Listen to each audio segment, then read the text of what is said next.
สาในปารมีธรรมพระเถระครูบาอาจารย์พระภิกษุสงฆ์สามเณรทุกตนทุกองค์ขอสวัสดีพี่น้องท่านผู้ฟังพ่อน้อยพ่อหนานพ่ออุ้ยแม่อุ้ยที่รับฟังรายการจากสถานีวิทยุกระจายเสียงพระพุทธศาสนาแห่งชาติและสังคมขึ้นเพื่อการศึกษาพระพุทธศาสนาและวัฒนธรรม FM 104.50 เมกะเฮิรตซ์จากวัดไฟหินวัดไฟหินตั้งอยู่ตำบลสุเทพอำเภอเมืองจังหวัดเชียงใหม่และก็ขอกราบขอบพระคุณท่านผู้อำนวยการสถานีวิทยุล้านนาเชียงใหม่หรือว่า CM77 ที่ได้โปรดเมตตาอนุเคราะห์นำเอาเสียงรายการนี้เผยแพร่สู่พี่น้องท่านผู้ฟังทำสถานีหนึ่งและก็ขอกราบขอบพระคุณท่านหลวงพ่อเจ้าวาดวัดป่าแดงวัดป่าแดงหลวงวัดป่าแดงมหาวิหารซึ่งสถานีวิทยุของวัดป่าแดงมหาวิหารก็ได้นำเอาเสียงรายการนี้เผยแผ่สู่พี่น้องท่านผู้ฟังทำสถานีหนึ่งพี่น้องท่านผู้ฟังสามารถรับฟังรายการของพระหลวงสว่างธาตุอินทร์จันทร์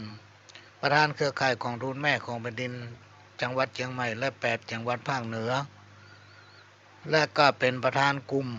คณะที่ปรึกษาผู้ตรวจราชการภาคประชาชนจังหวัดเชียงใหม่สังกัดสำนักงานปลัดสำนักนายกรัฐมนตรีทำเนียบรัฐบาลนอกจากนี้ก็มีตำแหน่งหนึ่งก็คือรองประธานศูนย์ประสานงานกองทุนแม่ของแผ่นดินแห่งชาติก็มาพบปะพี่น้องท่านผู้ฟังเป็นประจำทุกวันเสาร์ตั้งแต่เวลา4 โมงไปจนถึง6 โมงแมลงและก็วันอาทิตย์บ่ายโมงถึงบ่าย3 โมงก็มาปะกับพี่น้องท่านผู้ฟังเป็นการเป็นกู้มืองอมมือเหงาปกติธรรมดาพี่น้องท่านผู้ฟังอย่างเฮาคนสูงอายุเนี่ยมันเคยแยกการมาก่อน มันอยู่บ่ได้มันถึงบ่ม่วนว่างถึงบ่ได้พี่น้องท่านผู้ฟังเนี่ยตะกอนบ่หลวงก็บ่ฮู้ก็มาคิดได้ตอนหลังเนี่ยพอสูงอายุไปสูงอายุไปเป็นอีแท้อยู่ว่างบ่ได้ถึงบ่ได้เป็นเงาเป็นง่อมขี้หลงขี้ลืมไปหั่นไปนี่ก็ลืม แต่ว่านี่ไปแต่งงานหลานบ่าวเขาก็บอกให้นะมันมีนี่บ่ได้เลยเลยอย่างไปแน่น้อยเดียวเขตสารปีเขตสารปีบ้านตาวังตานเขตสารปี ลงไปปุ้นเมืองง่าละปูนว่าพี่น้องท่านผู้ฟังกล้ามันเฮ้อพี่กัดมาเขาก็พอจะฮู้เรื่องพ่องบ่ฮู้เรื่องพ่องก็ซ้ำมาบอกย้ำว่าปั๊มน้ำมันปตทปั๊มสุดท้ายหรอกก็ปั๊มสุดท้ายมันมีเหมืองง่าละปูน เขาก็ดึงไปเหมืองง่าละปูนโอ้เป็นว่าล้ำไปเป็น10 กิโล อันนี้ก็เป็นเรื่องที่นำมาเล่าอู้สู่กันฟังว่าคนเฮาถ้าสูงอายุไปสูงอายุไปมักจะลงจะลืมพี่น้องท่านผู้ฟังมักจะลงจะลืมต้องพักผ่อนนักๆเนาะแล้วก็ในช่วงที่ผ่านมาจนถึงปัจจุบันเนี่ยสุขภาพของพ่อหลวงเริ่มดีขึ้นแต่ว่าทางหมอเพิ่นยังบ่ฮื้อออกรายการเมื่อคืนโดยเฉพาะรายการที่อู้เหมือนหมอเพิ่นห้ามว่าพ่อหลวงของพ่อหลวงเริ่มงดก่อนเนิ่ช่วงนี้นะแล้วก็ถ้าจะจัดก็เริ่มขยับเข้าไปกำน้อยไอ้โลก เออเพราะว่ามีอาการตั้งสมองเป็นสมองบวมเลือดไปอีดเส้นเลือดฝอยในสมองเปิ้นฮื้อภาคนักก็ต้องขอสุมาอภัยบางเตือกก็ไม่ได้มาพบปะพี่น้องท่านผู้ฟัง โดยเฉพาะรายการเมื่อคืนช่วงหลังๆนี้ไม่ได้ปะกันเลยวันจันทร์วันพฤหัสวันศุกร์ไม่ได้ปะกันแต่ว่าวันเสาร์จะพยายามมา4 โมงถึง 6 โมงแมลงจะพยายามมาพี่น้องท่านผู้ฟังเพราะว่าอินดูอีป้อยแม่ที่กองหาถ้าอู้ถึงป้าหลวงย่ำมาบ้านพาไปไหนบ่ได้เนอะพี่น้องท่านผู้ฟังถ้าขับรถไปแล้วมันจังไปหลงทางหน้าบุญ หมอมือครับกลัวมันวูบพ่องมันหาบ่วูบมันไปหลงไปติ๊กก่อนที่จะนำเอาสาระสปะมาเล่าโอ้สู่กันฟังพี่น้องท่านผู้ฟังป้าหลวงก็นะครับข้อความจากท่านผู้อำนวยการสถานีว่าคณะนี้นั้นพ่ออาจารย์ป้อนานจูได้ถึงแก่มรณกรรมแล้วลดน้ำศพวันพรุ่งนี้ลดน้ำศพวันพรุ่งนี้เวลาบ่าย3 โมงที่วัดเจียงยืนก็ขอแจ้งให้ผู้ที่เคารพนับถือที่หูจักมักคุ้นกับพ่ออาจารย์นานจูขณะนี้พ่ออาจารย์นานจูได้ถึงแก่มรณกรรมแล้วและการมีกำหนดจะลดน้ำศพพรุ่งนี้เวลาบ่าย3 โมงที่วัดเจียงยืนเนอะก็ขอแจ้งให้ท่านที่เคารพนับถือญาติพี่น้องคนที่หูจักมักคุ้นกับพ่ออาจารย์นานจูได้ร่วมไว้อะไรร่วมลดน้ำพ่ออาจารย์นานจูโดยพร้อมเพียงกันเนอะที่วัดเจียงยืนการเอาจัดรายการนี้มันมักจะมีโทรศัพท์มาพี่น้องท่านผู้ฟังเฮาบ่ฮับก็บ่ได้ ฮัลโหลฮัลโหลฮัลโหลกำลังเข้ารายการวิทยุป้อนหยังอ๋อบึดมันบึดไปไม่ได้เพราะผมออกรายการ6 โมงมันค่ำแล้วอ่ะเออได้เนี่ยออกวิทยุมันกำลังเข้ารายการเออเออเออมันวันอังคารวันเสียก็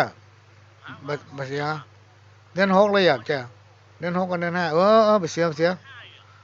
อนไปวันอังคารก็ได้เนาะวันอังคารก็ได้เดือน 5อยู่เออเดี๋ยวเออออกวิทยุมันงงจัดรายการเออแต่วันนี้บ่ได้เตือนเนาะเออวันนี้มันออกค่ำ6 โมงมันค่ำแล้วโอเคเนาะมันบ่ทันออกรายการวิทยุอืมครับมันโทรศัพท์เนี่ยพี่น้องท่านผู้ฟังถ้าเอามาฮับก็มาได้ซ้ำเตือรำคาญปิดได้เป็น2-3 วันนะปิดเลยถึงมาฮับไผสักคนเวลาเราไปหันไปนี่ไปทำภารกิจอย่างกระจังแต่เรากำลังขับรถโทรจนเราฮับเฮามาฮับก็เดือดร้อนโวยวาย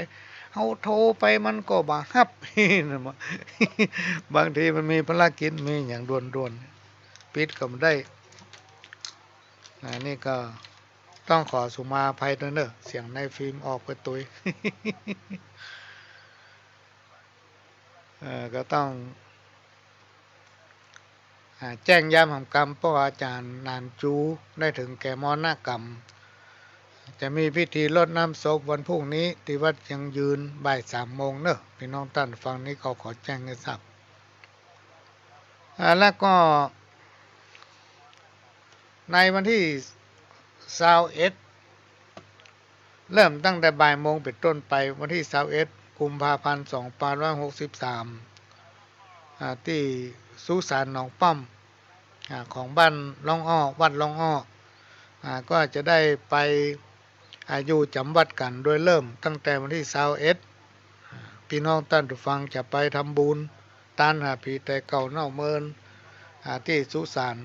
หนองป้อมก็เจิญตั้งแต่วันที่21เวลา10 โมงเป็นต้นไป แล้วก็วันที่22ตอนเช้าก็จะมีการทำบุญตักบาตรซึ่งทำเป็นประจำทุกปีพี่น้องท่านผู้ฟังรายได้จากการทำบุญตักบาตรที่สุสานประชาหนองป้อมก็จะนำมาบูรณะมาแปลงมาซ่อมบอกว่าจะเป็นห้องน้ำศาลาเก้าอี้นั่งรวมไปถึงเก็บหอมไว้เพื่อเอามาเป็นค่าน้ำค่าไฟพี่น้องท่านผู้ฟังอันนี้ก็ขอแจ้งให้พี่น้องศรัทธาทำใกล้ทำหิมได้รับทราบแล้วหลังจากนั้นใน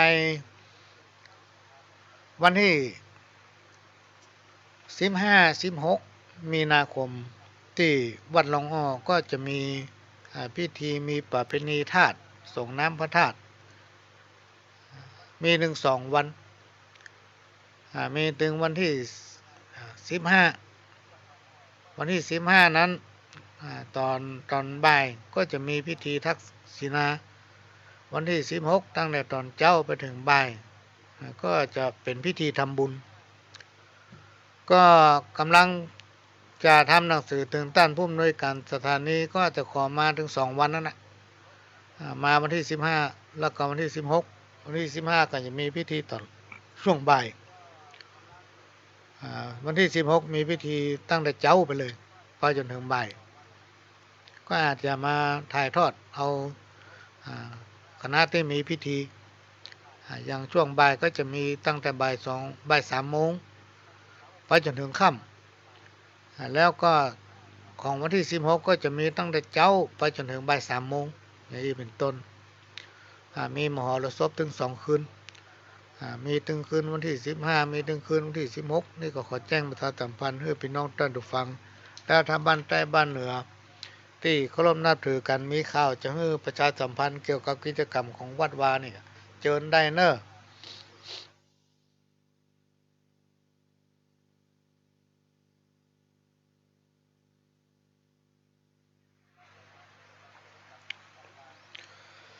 ก็ต้องข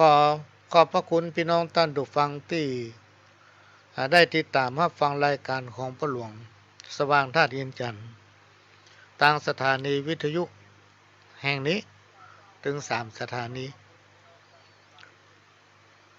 โลกสงสารทุกผ่านแต่เล่าทุกเกิดแล้วแก่เท่าทุกเจ็บทุกเป็นเมื่อเกิดมาแล้วตัวตัวเป็นกายหาที่สบายน้อยหนึ่งมาได้มือหนึ่งก็เจ็บหัวกำเดียวก็เป็นไข้แล้วก็บรรลัยโม้ยม้างถึงเป็นเศรษฐีมั่งมีม้าจ้างบ่ได้อยู่สร้างคงทนเมื่อหมดวาระก็จะหายโหนลาจากเมืองคนไปสู่โลกหน้าสปะสิ่งของเงินทองเสื้อผ้าเกยเสาะหามาไว้ใจสุดหักสุดขางจำต้องวางละไว้เอาไปบ่ได้เนิ่นนายญาติพี่น้องมากปวงหลวงหลายปู่ย่าตายายลุงอาน้าป้าเคยอยู่ร่วมใจคาเฟื่อฟักปิตามารดาบุตรตาลูกฮักก็จักส่งฮื้อเฮาไปฮอดถึงป่าจ้าน้ำตาลิ้นไหลแต่ก็เอาไฟมาเผาเหี่ยจ้อย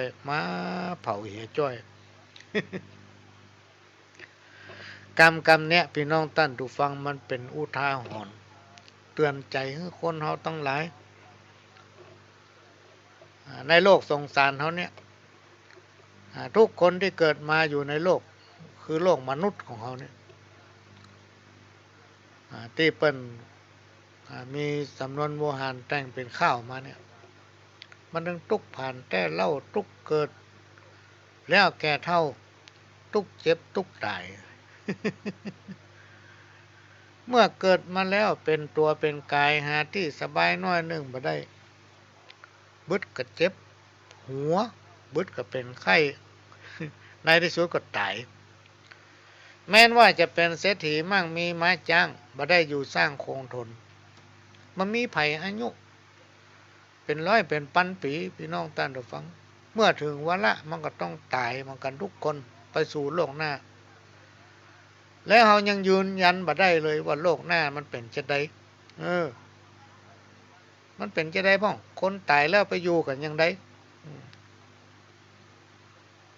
บ่มีไผยืนยันได้พี่น้องท่านผู้ฟังเพราะว่าแต่ละคนก็บ่เคยตายมากึดใจแนมเรื่องท่าจะม่วนพ่องตายแล้วไปไหนอีกนะ ในเมืองผีไทยม่วนถ้าหมอม่วนมันก็ต้องปิ้งมาพ่องกันนี่มีไปปิ้งมาสักคน เนี่ยพี่น้องท่านผู้ฟังเพิ่นว่ายามเมื่อเขาเกิดมาเป็นคนโอกาสที่เขากินได้ไปได้เนี่ยการได้กึดอันยังก็ได้เนี่ยเขาก็สร้างสมไว้ซึ่งบุญคำว่าบุญเนี่ยพี่น้องท่านผู้ฟังนาบุญหรือว่าหน้าบุญเขาสร้างสมไว้ถ้าเรายังมีชีวิตอยู่ยังคนบุญที่เราสั่งสมเนี่ยมันก็จะไปเชื่อมกับบุญเก่าเมื่ออดีตชาติที่เราทำมาแต่ถ้าเราบัดทำบุญในชาตินี้บุญเก่าก็บ่สามารถมาห่อนมาเติงได้เพราะเราบ่ได้ทำบุญเชื่อมไปทำไปเตอะพี่น้องท่านผู้ฟังบุญเนี่ยท่านจะทำอย่างไรก็ได้ตามความสามารถตามกำลังของท่านมันจะเป็นเพราะละกุศลไปรอเฮาเมื่อเฮารับตาลาจากโลกมนุษย์นี้ไปมันกับปุคลาธิฐานกรรมคนมาเก่าเปิ้นบอกว่าแม้แต่เทวบุตรเทวดาที่อยู่บนชั้นฟ้าสวงสวรรค์ซึ่งมันมีหลายชั้นเปิ้นยังปรารถนาใครมาเกิดยังโลกมนุษย์เพราะยังถึงปรารถนาลงมาเกิดในโลกมนุษย์เพราะเกิดมาเป็นคนมนุษย์นั้นมันกินได้ไปไหนก็ได้เนี่ยยังก็ได้จะทำบุญได้เปิ้นต้องการมาสั่งสมบุญมาทำบุญเพื่อให้ได้ปิกขึ้นไปเกิดบนสวงสวรรค์ชั้นสูงไปตามลำดับอันนี้ก็เป็นอุทาหรณ์มาสอนใจพี่น้องท่านผู้ฟังคนที่ตายนะเปิ้นหมดบุญและไปสู่บุญสิ่งที่เปิ้นทำไว้เปิ้นจะไปปะนะเปิ้นจะไปปะโลกสงสารทุกผ่านแต่เล่าทุกเกิดแล้วแก่เท่าทุกเจ็บทุกตายเมื่อเกิดมาแล้วเป็นตัวเป็นกายหาที่สบายน้อยหนึ่งบ่ได้บึดก็เจ็บหัวกำเดียวก็เป็นไข้แล้วก็บรรลัยม้อยม้างถึงเป็นเศรษฐีมั่งมีไม้จ้างบ่ได้อยู่สร้างคงทนเมื่อหมดวันละก็จะหายโหนลาจากเมืองคนไปสู่โลกหน้าสัพพะสิ่งของเงินทองเสื้อผ้าเคยซ่อหามาไว้ใจสูญหักสูญขางจำต้องวางละไว้เอาไปบ่ได้เนิ่นไหนญาติพี่น้องมากพวงหลวงหลายปู่ย่าตายายลุงอาณาป้าเคยอยู่ร่วมใจคาฟื้นฟักปีตามันดาบุตรตาลูกฮักกระจักส่งฮื้อเฮาไป พอไปถึงไปให้โอป้ากันให้สะอื้น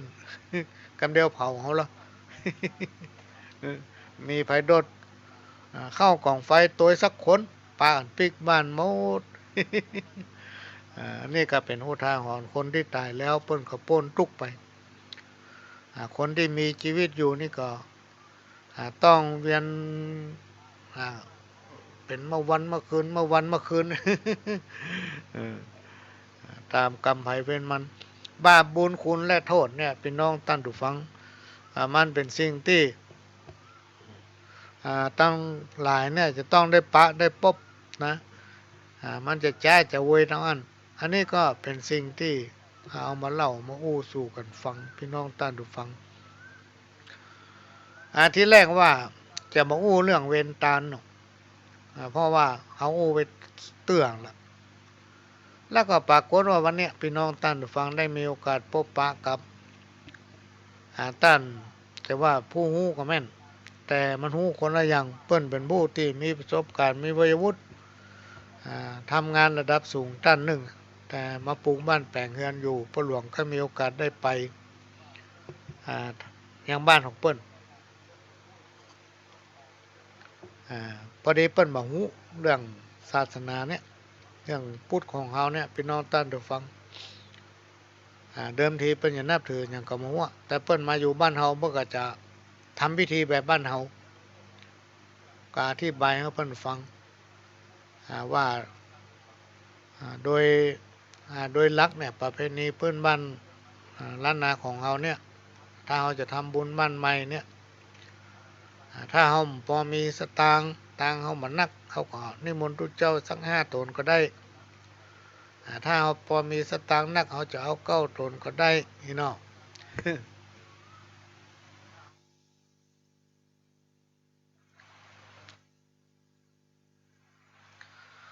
สำหรับครัวตาลนี่ก็แล้วแต่เฮามีเฮาจะเอาหยังมาตานก็เป็นเรื่องของเฮาแล้วก็ปัจจัยนี้ก็บ่ควรจะต่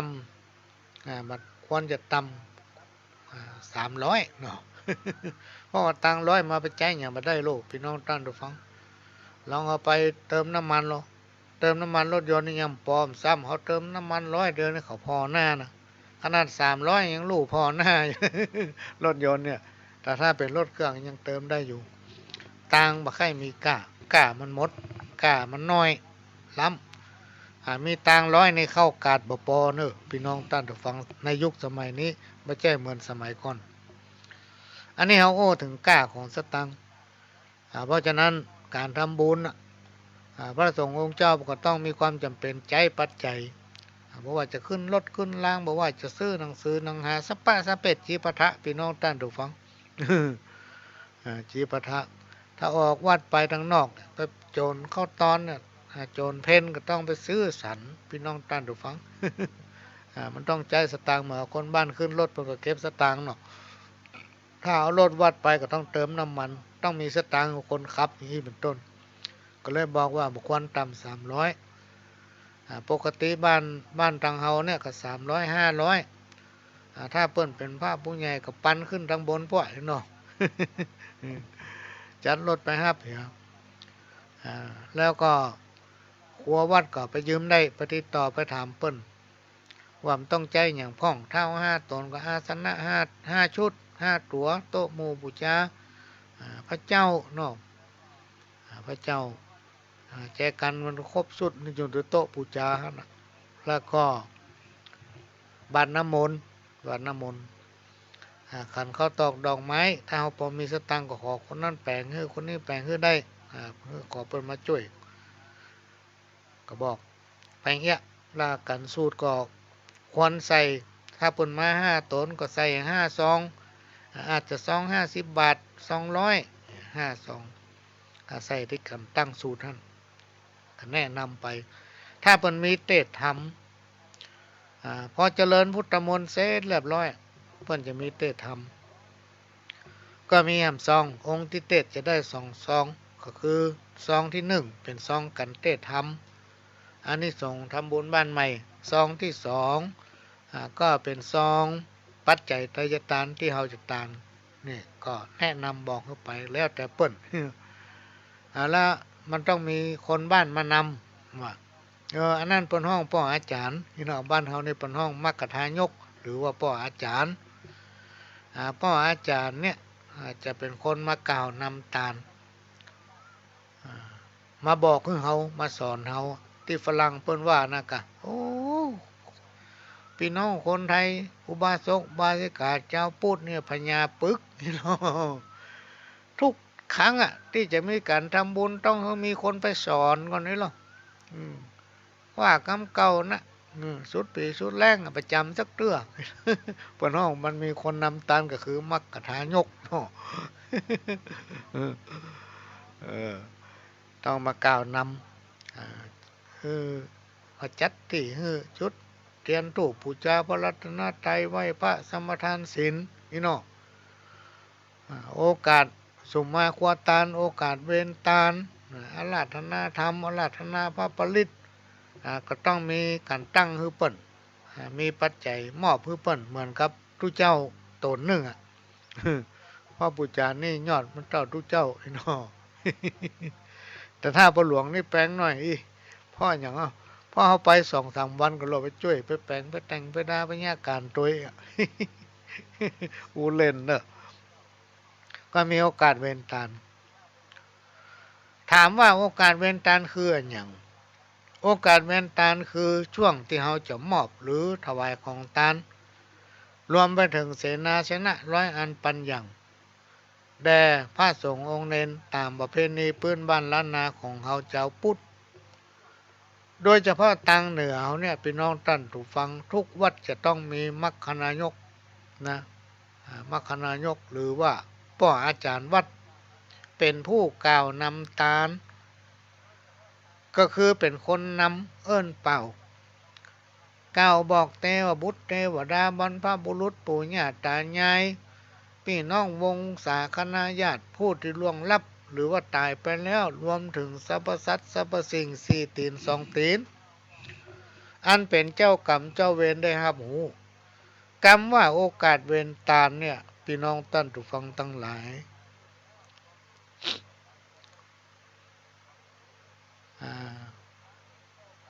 กรรมว่าเวรเนี่ยคือการมอบให้หรือการประเคนหรือการถวายกรรมว่าทานก็คือการให้การบริจาคก็คือการอุทิศอย่างตั้งหลายเราเนี่ยพี่น้องท่านผู้ฟังมัคคณายกหรือที่คนเราตั้งหลายห้องว่าป้ออาจารย์เนี่ยโอ้ง่ายๆป้ออาจารย์วัดเนี่ยก็คือเป็นผู้ที่มีความรู้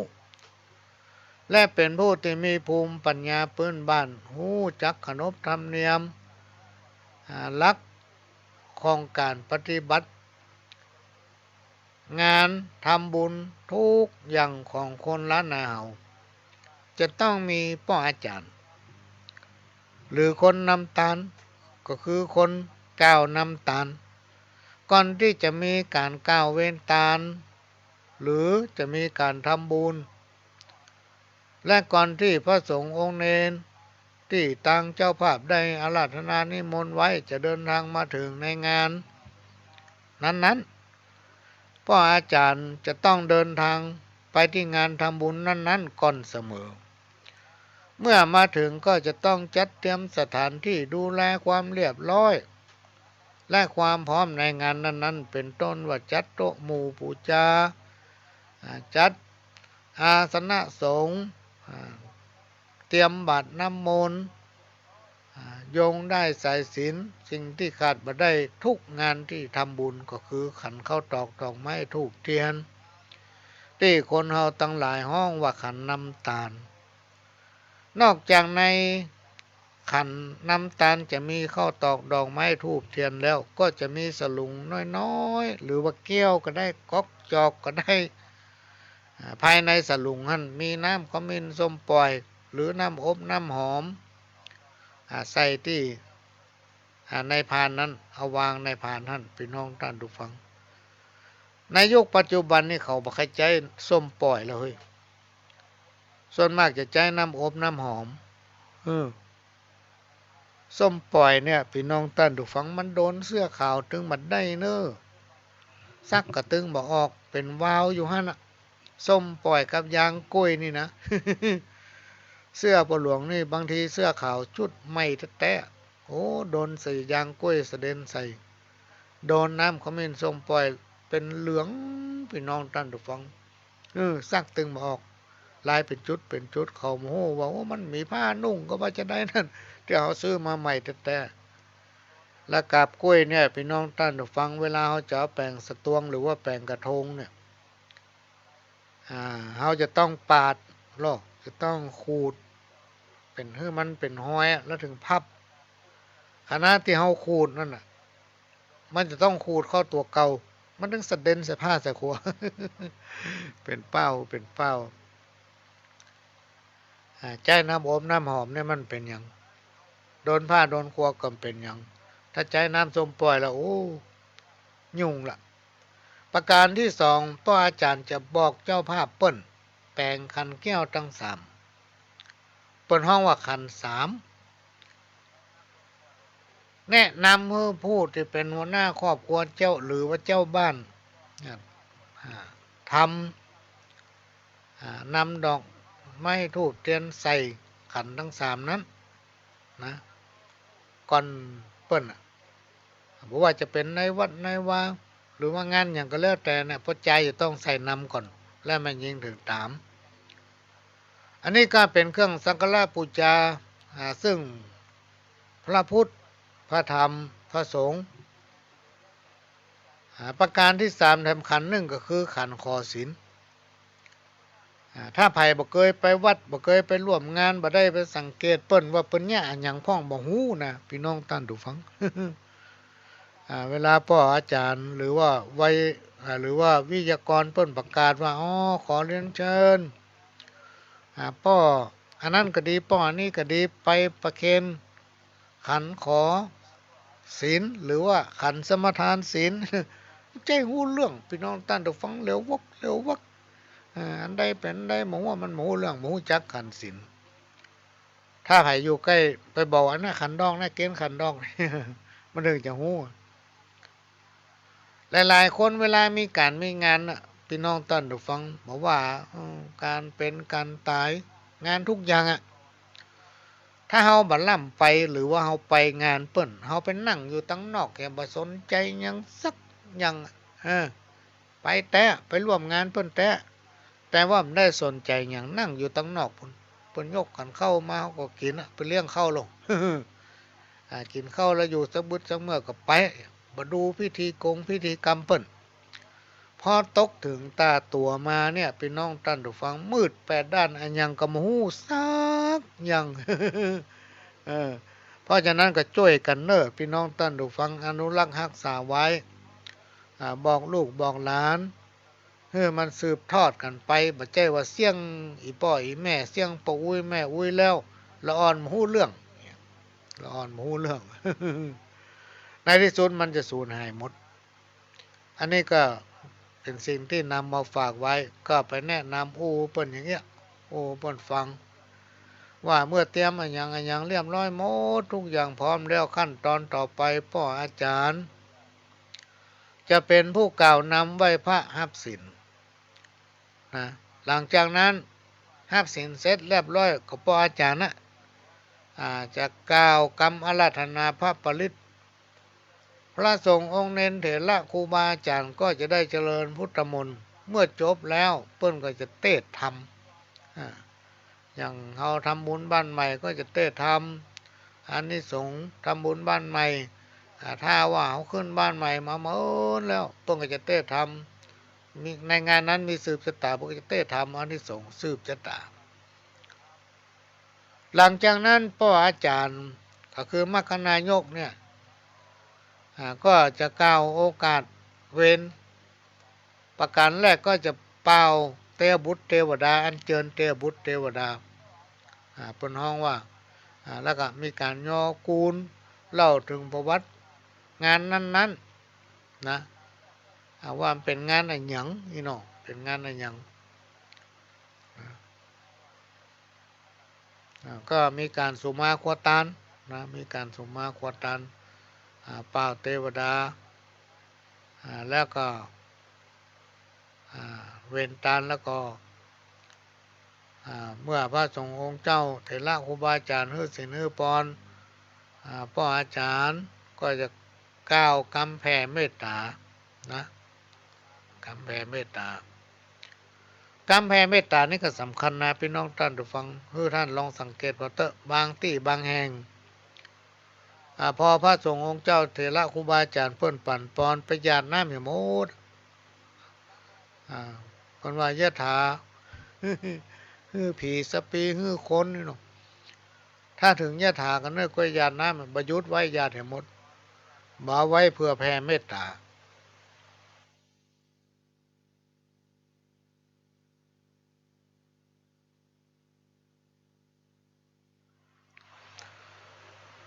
เมื่อเฮา เปิ้นปันปอนยะถาวะลีวะหาปูราปริปูเรนติสาคลังเนี่ยเฮาอย่านับนะถ้ามันเหลือก็หยุดไว้เกิงนึงหรือว่าหยุดไว้เกิงนึงเนาะหยุดไว้เกิงนึงเมื่อเอาหยุดไว้พี่น้องท่านผู้ฟังเอาหยุดไว้เกิงนึงและมันจะมีแผ่เมตตาอิตังตานากัมมังนิปานะปัจจโยโหนตุโนนิจังนะกรรมนี้มันเป็นกุศลอย่างเนี้ยฝากไปถึงมเหสีกาเทวบุตรเทวดาอันรักษาวัดวาอารามที่นี่เป็นเก้าเทวบุตรเทวดาเจ้าอันรักษาเกหะหอเรือนบ้านเมืองเมืองฝ่ายรักษานาทีนั่นน้ำทุกเถื่อนถ้ำคูหาตั้งลูกค้าเทวดาปัตภตาเทวดามวลหมู่อากาศเสสะเทวดาที่สถิตอยู่บนวิมานกลางหาวนักขัตฤกษ์ดวงดาวน้อยใหญ่รวมไปถึงนางนาถไทยธรณีอันเป็นสักขีพยานเมียดมั่นรวมไปถึงปิตามารดาพี่น้องท่านผู้ฟังที่เป็นล่วงลับไปแล้วถึงเท่าแก่ตายายที่เขาตายมรณะชีวิตขาดเป็นผีแม่นไปตกอเวจีเนี่ยบาปมีทุกขเวทอยู่ในเขตอาบายขอบุญกุศลที่ข้าได้ทำในกาลบัดนี้ไปรอดไปถึงฮืบพ้นจากที่ร้ายฮือคดค้ายไปสู่ที่ดีปุณราศีตั้งหลายเหล่านี้แม่นไปถึงเมื่อไงก็ฮือเป็นเข้าติบน้ำติบถ้าไปขวายน้อยก็คือเป็นแผ่นเสื้อแผ่นผ้าไปถึงมันล่าก็คือเป็นสำเปาคำนี่เนาะเฮ้อขี้ข้ามวัฏสงสารเฮ้อถึงนิพพานเป็นที่แล้วอันนี้หมายถึงสรรพสิ่งตั้งหลายตั้งมวลน่ะพี่น้องท่านผู้ฟังก็จะได้รับกุศลส่วนบุญที่เราตั้งจิตอธิษฐานเพราะฉะนั้นพี่น้องท่านผู้ฟังก็เตรียมน้ำหยาดไว้พอทุกเจ้าเปิ้นฮื้อปอนยะถาก็ญาติแล้วก็หยุดไว้พออาจารย์เพิ่นแผ่เมตตาก็ตรวจทำรอบหนึ่ง อันนี้ก็เป็นเรื่องที่นำมาเล่าทำความเข้าใจเพราะว่าคนที่ถามนี่ฟังรายการอยู่เขาว่าบอกฟังก็บ่ฮู้ พิธีกรรมและประเพณีคือการหรือความประพฤติที่เฮาปฏิบัติสืบตามกันมาจนเป็นที่ยอมรับประเพณีทำให้เกิดความรักสมัครสมานสามัคคีโดยเฉพาะศรัทธาชาวพุทธเฮาล้านนาไทยเฮาเนี่ยบอกว่าภัยจะอยู่ที่ไหนตั้งใดเมื่อถึงเวลาเดือนจีปีใหม่เข้าพรรษาออกพรรษามีการมีงานตายเป็นเหม็นเน่าเนาะงานใหญ่งานหลวงเนี่ยก็จะมาปะกันในงานนั้นเหมือนกับกรรมที่ว่าบ่มีงานตึงบ่ได้มาปะบ่ได้มาหันหน้าหันตากันงานแต่งงานตายงานทำบุญในเทศกาลงานรื่นเริงงานแต่งงานงานตั้งหลายเหล่านี้พี่น้องท่านผู้ฟังเปิ้นว่าเครื่องแต่งกายเป็นตัวชี้วัดเครื่องแต่งกายนี่ก็สำคัญนะถ้าไปงานแต่งงานก็ลองนุ่งชุดดำไปกัน เขาจะบืนปากใส่ ก็ลองไปร่วมงานศพก็ลองใส่เสื้อลายไปพอเขาจะบืนปากใส่ เพราะฉะนั้นประหลวงนี่ชอบนุ่งเสื้อขาวชอบนุ่งเสื้อขาวที่เพิ่นขายกันทั่วไปนะเสื้อที่เขาไปวัดไม่ใช่ว่าเขาไปถือเข่งถือทั้งอย่างบางคนนุ่งขาวนี่มันเข่งเต็มทีกันเฮียใช่มันไปได้ทุกงานพี่น้องท่านผู้ฟังเสื้อที่เพิ่นขายนั่นนะ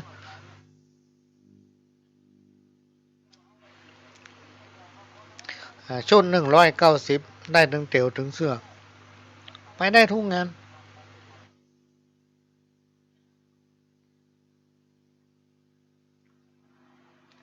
นี่ก็เป็นเรื่องที่นำมาเล่าสู่กันฟังเครื่องแต่งกายนี่เป็นตัวชี้วัดถ้าเขาไปที่ไหนก็แล้วแต่เธอพี่น้องท่านผู้ฟังเขาป้าเพิ่นจำหนทางนะเตียวด้วยกันเป็นกลุ่มนี่เถอะ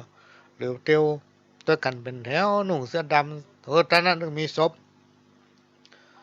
ถ้าเปิ้นแต่งขาวนุ่งขาวไอ้เนาะกำขันพ่องก็กำติ้วซ่า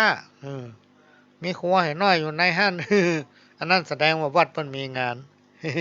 กำขันเข้าตอกดองไม้ถ้าว่าแต่งตัวสวิทวัดน้อยเนาะโอ้อันนั้นให้ไปงานแต่งหรือว่าทำบุญบ้านใหม่มันมีเนาะแต่ว่าพี่น้องตามที่เขาหันถึงวันหนึ่งวันเนี่ยพี่น้องตั้งฟังหน้ายกย่องพี่น้องยองพี่น้องลือพี่น้องไตเนาะพี่น้องชาวไตนี่เปิ้นมีการมีงานวัดวาอารามเนี่ยโอ้วันศีลวันธรรมเนี่ยเปิ้นหยุดงานแล้วเปิ้นแต่งตัวงามพี่น้องตั้งฟังแต่งตัวตามขนบธรรมเนียมประเพณีของเปิ้นแต่งตัวงามแล้วก็ไปทำบุญสำระร่างกายหมดจดหน้าตายิ้มแย้มแจ่มใสคนเฮาเนี่ยพี่น้องตั้งฟังเขาจะทำอันอย่างมันสำเร็จได้จะต้องมีความตั้งใจทำตั้งใจพ่องบ่ตั้งใจพ่องมันก็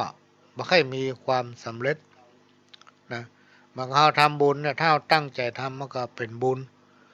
อันใดก็ตามถ้าเราตั้งใจมันย่อมสำเร็จแต่สิ่งของทั้งหลายที่เราทำเนี่ยพี่น้องตั้งฟังที่เราทำไปถ้าเราตั้งใจทำมันตกน้ำบาไหลตกไฟก็ไม่แม้นว่ามันจะมาตันมาตอบมาใส่ตัวเฮาจ้าหน่อยจังมันเป็นน้ำบ่อจึมใสถ้ามันได้มาตอบมาแตนแล้วโอ้มันจะก้อยมาไหลมาเหมือนน้ำบักขาดไหลมาบักขาดเฮาคิดว่าน้ำหยดแต่ละหยดเนี่ยพี่น้องตั้งฟังหยดใส่หม้อโอ่งก็ดีน้ำคู่ก็ดีกะละมังก็ดีหยดลงกำน้อยเนี่ยละไว้มันเต็มได้พี่น้องตั้งฟังเพราะฉะนั้นสิ่งไหนที่เขาตั้งใจทำย่อมสำเร็จผลนะประเพณีที่เราตั้งหลายประพฤติปฏิบัติสืบตามกันมานั้นมีหลากหลายเป็นไปตามความนิยมในพื้นที่และท้องถิ่นนั้นๆแต่ละท่านแต่ละคนหรือแต่ละครอบครัวต่างก็ได้รับมรดกตกทอดมาจากบรรพบุรุษหรือวีรบุรุษปู่ย่าตายายสั่งสมมาตามลำดับและก็มีการถ่ายทอดอยู่บ่ขาดจารีตประเพณีที่กล่าวมานี้สังคมชุมชนหมู่บ้านล้านนาของเราถือเป็นสิ่งที่มีคุณค่าเป็นอย่างมากถ้าหากใครผู้ใดฝ่าฝืนหรืองดเว้นบากระทำตามถือว่าเป็นการทำผิดจารีตประเพณีจารีตประเพณีที่กล่าวมานี้เป็นเรื่องที่เกี่ยวโยงกับศีลธรรมที่คนเราตั้งหลายมักจะได้ยินคำว่าวัฒนธรรมประเพณีมักจะได้ยินคำว่าวัฒนธรรมประเพณีสิ่งที่ครูบาอาจารย์บรรพบุรุษยึดถือนักที่สุดมากที่สุดเพราะมันทำให้เกิดความรักสมัครสมานสามัคคีความเอื้อเฟื้ออาทรความกตัญญูกตเวทิตาคุณต่อผู้มีคุณเป็นต้นว่าพ่อแม่ปู่ย่าตายายครูบาอาจารย์และผู้ที่ให้การอนุเคราะห์ช่วยเหลือเฮาเกี่ยวกับเรื่องความกตัญญูนี้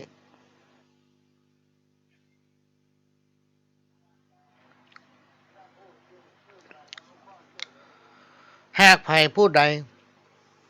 เป็นคนอกตัญญูโบราณอาจารย์ครูบาอาจารย์เพิ่นกล่าวว่าบดีหิมากาบ่ขึ้นนะหิได้ซองลงเป็นวาบุญ เพราะมันเป็นคนอกตัญญูได้ฟังข่าวแต่เจ้าเนี่ยพี่น้องท่านฟังถึงวันกรรมมีโอกาสได้ฟังเพราะว่าปหลวงนี่บ่ใช่มีเวลาว่างได้อยู่แต่บ่ว่าง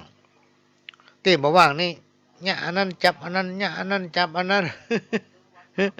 ถึงบ่ได้อยู่บ่ได้กับเปิ้นพี่น้องท่านฟัง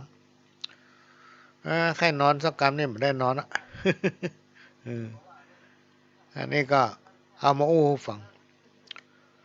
เพราะฉะนั้นพี่น้องท่านผู้ฟังแต่เจ้านี่ฟังข่าวจากทีวีก็ดูได้น้อยเดียวหมอนั้นหายาการอ่าลูกค้ากับมาแค่ดีกำหงกำให้กับใครมีภาคหลังเนี่ยเศรษฐกิจ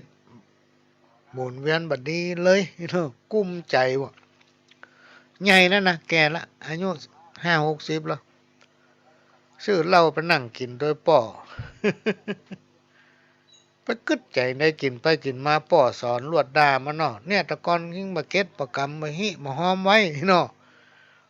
สอนตัวด่าตัวตีกันถึงป่อมันน่ะพี่น้องท่านผู้ฟัง ปัญญาอย่างใดบ่ฮู้ล้นไปเอามีดงกในครัวมาซับป่อมันตายข้าวแต่เจ้านี่นะ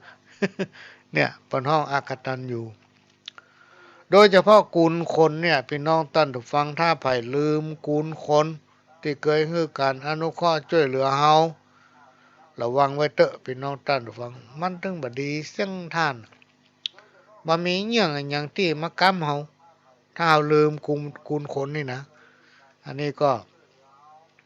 นำมาฝากในวันนี้เนาะนำมาฝากพี่น้องท่านผู้ฟังนี่ก็นำมาฝากคือพี่น้องท่านผู้ฟังเป็นข้อคิดเพื่อท่านจะได้นำไปสอนลูกสอนหลานคือเขาปฏิบัติคือเขาได้ฮู้เก็บไว้ในอกในใจเขาหั่นในวันหน้าเขามีลูกมีเต้ามีครอบครัวเขาก็จะได้โอ้ฮู้ลูกฮู้เต้าหรือว่าอู้ในครอบครัวของเขาจะได้ฮู้ว่าวัฒนธรรมประเพณีของเขานั้นเป็นจังไดความกตัญญูกตเวทิตาคุณน่ะมันเป็นจังไดคุณพ่อคุณแม่เนี่ยถ้าไผบ่ลืมบ่ละนะพี่น้องท่านผู้ฟังโอ้อันเนี้ยเปิ้นว่าพ่อแม่คือพระเจ้าองค์แรกของลูกหิมากล้าขึ้นกึดอันหยังก็สำเร็จสมใจจะไปด่าพ่อด่าแม่แล้วในยุคสมัยปัจจุบันเนี่ยครูบาอาจารย์เพิ่นถึงว่าไว้ว่าคนสมัยบัดเดียวลูกเกิดมาก็เอานมอันหยังมาฮู้กินเนี่ยนมสัตว์นมโคนมอันหยังพุ่นที่มันแปลงสำเร็จเอามาขายฮื้อ เอออุปนิสัยก็เลยเปลี่ยนไปแล้วก็ไม่ได้รับความอบอุ่นจากครอบครัวอย่างเพียงพออายุได้3-4-5 เดือนก็เอาไปฝากเพิ่นเลี้ยงเลย อุปนิสัยเลยเพี้ยนไปพี่น้องท่านฟังอันนี้เป็นเรื่องที่นำมาเล่าอู้สู่กันฟังเอาแล้วก็มาอู้กันเรื่องวันดีวันบดีวันนี้วันที่15เนาะจะมาเริ่มตั้งแต่วันที่19ก็แล้วกันวันดีทำบุญวันใดที่เป็นวันดีทำการมงคลพี่น้องที่จริงมันดีถึงวันนะพี่น้องท่านฟังดีถึงวันวันพุธที่19 กุมภาพันธ์2563แรม11ค่ำเดือน5เหนือวันนี้ดีทำการมงคลทุกประการทำกิจการใดกึดอันหยังกระจักพันสำเร็จเลิกดีก็ตั้งแต่เจ้าถึงค่ำวันศุกร์ที่21 กุมภาพันธ์2563แรม13ค่ำเดือน6เหนือเดือน5เหนือวันนี้เป็นวันสิทธิโชคทำการมงคลดีเลิศล้ำอันหยังกระจักเฟื่องฟูเลิกยามดีก็ตั้งแต่เจ้าถึงค่ำดูเหมือนว่าวัน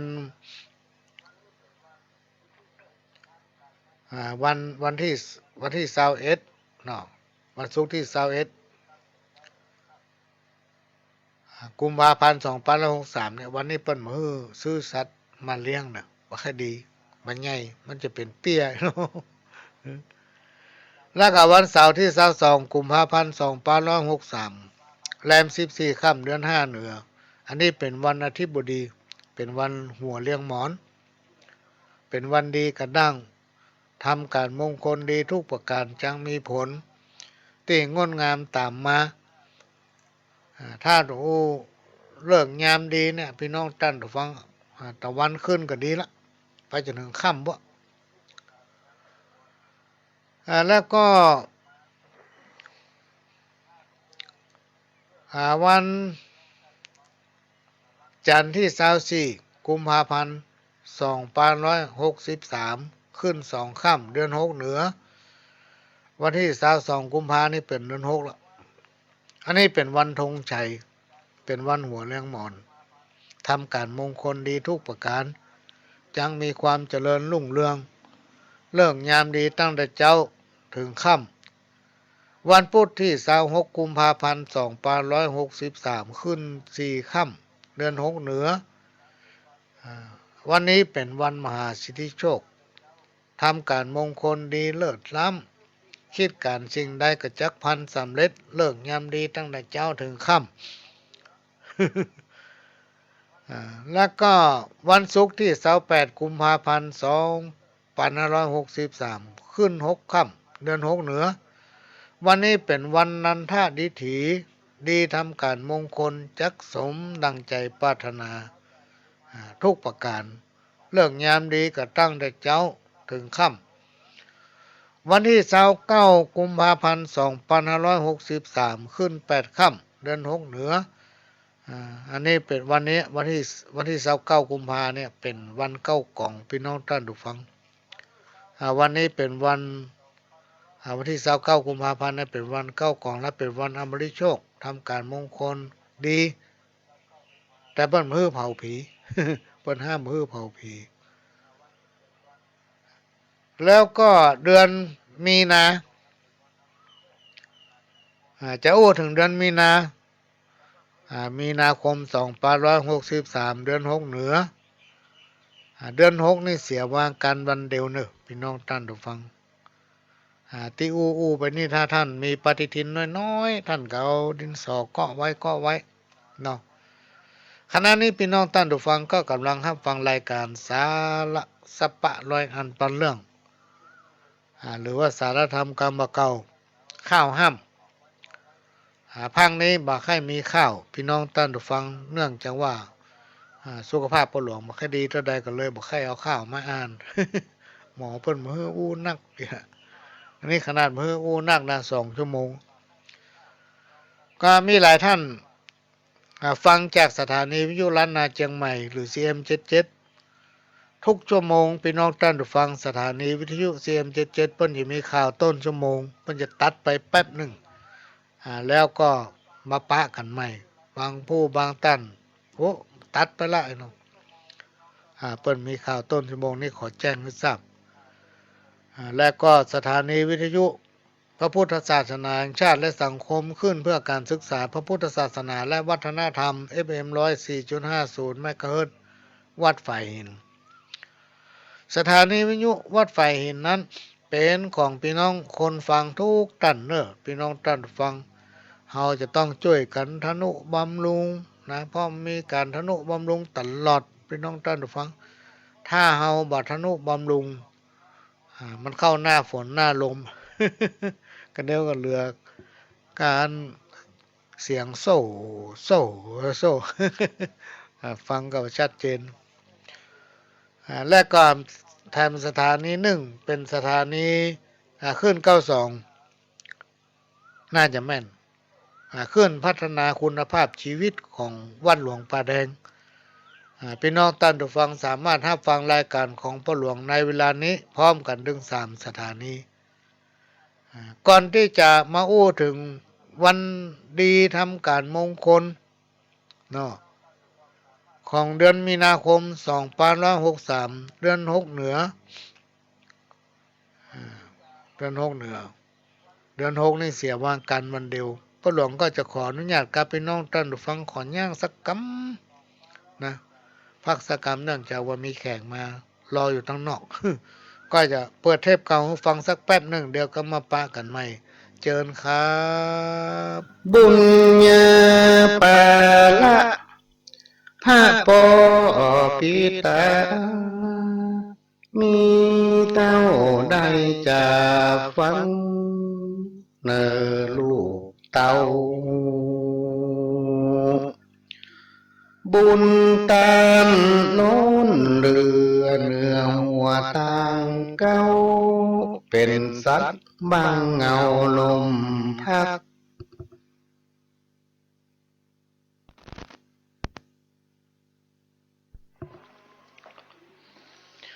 ต้นโพสไลกิ่งใบมีนักนกหนูยอมเข้าไปนอนกุลปอ21กุลแม่12ปีตาแม่ดอนเป็นพระผู้สร้างทะเลคุณเขายกเอาแม่อ้างสุดจะประมาณอ่านคิดป้อยอมมอบกายถวายชีวิตอยู่กับแม่เจ้ามารดามีพันรยาลักบูติบูตาต่อไปนี้นะป่อจักขอสู้ภาระตั้งหลายป่อจักกอบกู้จำเป็นแลดูสปะการอยู่การกินนี่สินฐานะตั้งแต่สร้างบ้านจานก่อนและเบิกลูกเจ้าฮิเขาหอมของเหือปอดไหลน้องบอกมีบางเอือน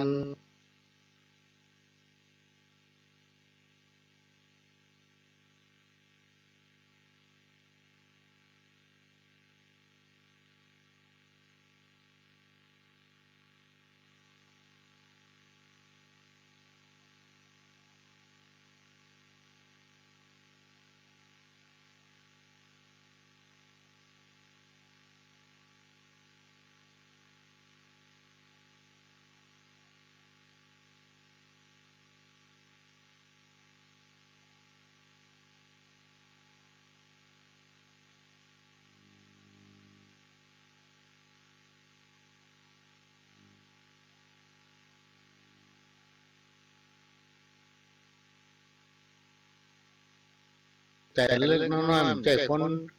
เอาจักเขาอยู่ไหนแต่กับหู้โอ้มันกล้ามาโลกมันกล้ามาหาเฮาก็ต้องฮื้อมันกล้าหลวงพ่อคนว่าอันนี้เพิ่นกล้าขอจ้อยไปกรรมบูตาเอ่ยดูแลลูกรักมาตุมควางสัตว์พ่อแม่ปิตามาสัวตุมลาพ่อแม่สองเท่าปอบออินดูตากาหาลูกเต้าบอกเกิดหาบุญคุณแม่เลี้ยงเกิดมาเป็นคนกายเป็นหมอดเมียงมาจะตอบตามึงกูเลี้ยงใหญ่มาแล้วกับกายเป็นสาตูเปรียบเหมือนดังงูตัวพิษแก่นกาพ่อแม่สั่งสอนจองห้องสวกกาจากกำมายืนนกกันสู่เจ็บเป็นสู่จักหูทุกสู่จักหวานไว้หากุลลูกเพศลูกยักษ์เทวตัดมาสู่บอกคือหาบุญคุณแม่เลี้ยงพ่อเจ้านี่ไปเอาผัวเอาเมียต่างดาวหักเหลือมารดาแม่ไทยพระเจ้าของตัวมาตุมละไว้บอกปิกปอกหน้ามาใจ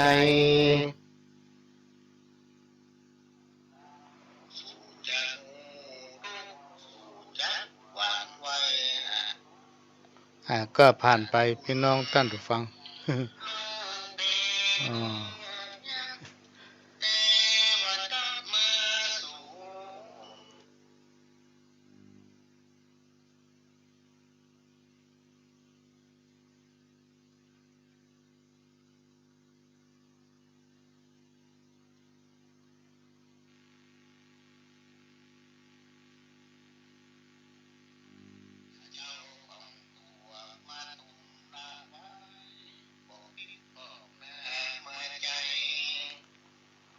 ก็ขอขอบพระคุณพี่น้องท่านผู้ฟังที่ติดตามรับฟังรายการของพ่อหลวงก็มีแม่น้อยอินตะปัญญาอันนี้ต่างฟังตั้งโทรศัพท์สาธุสาธุข้าเจ้าฟังอยู่บ้านอยู่บ้าน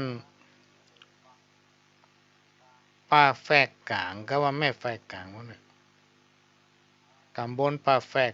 อำเภอแม่ใจโอ้ป่าแฝกพะเยาพุ่นเออแม่น้อยอินตะปัญญาฟังตังโทรศัพท์เจ้า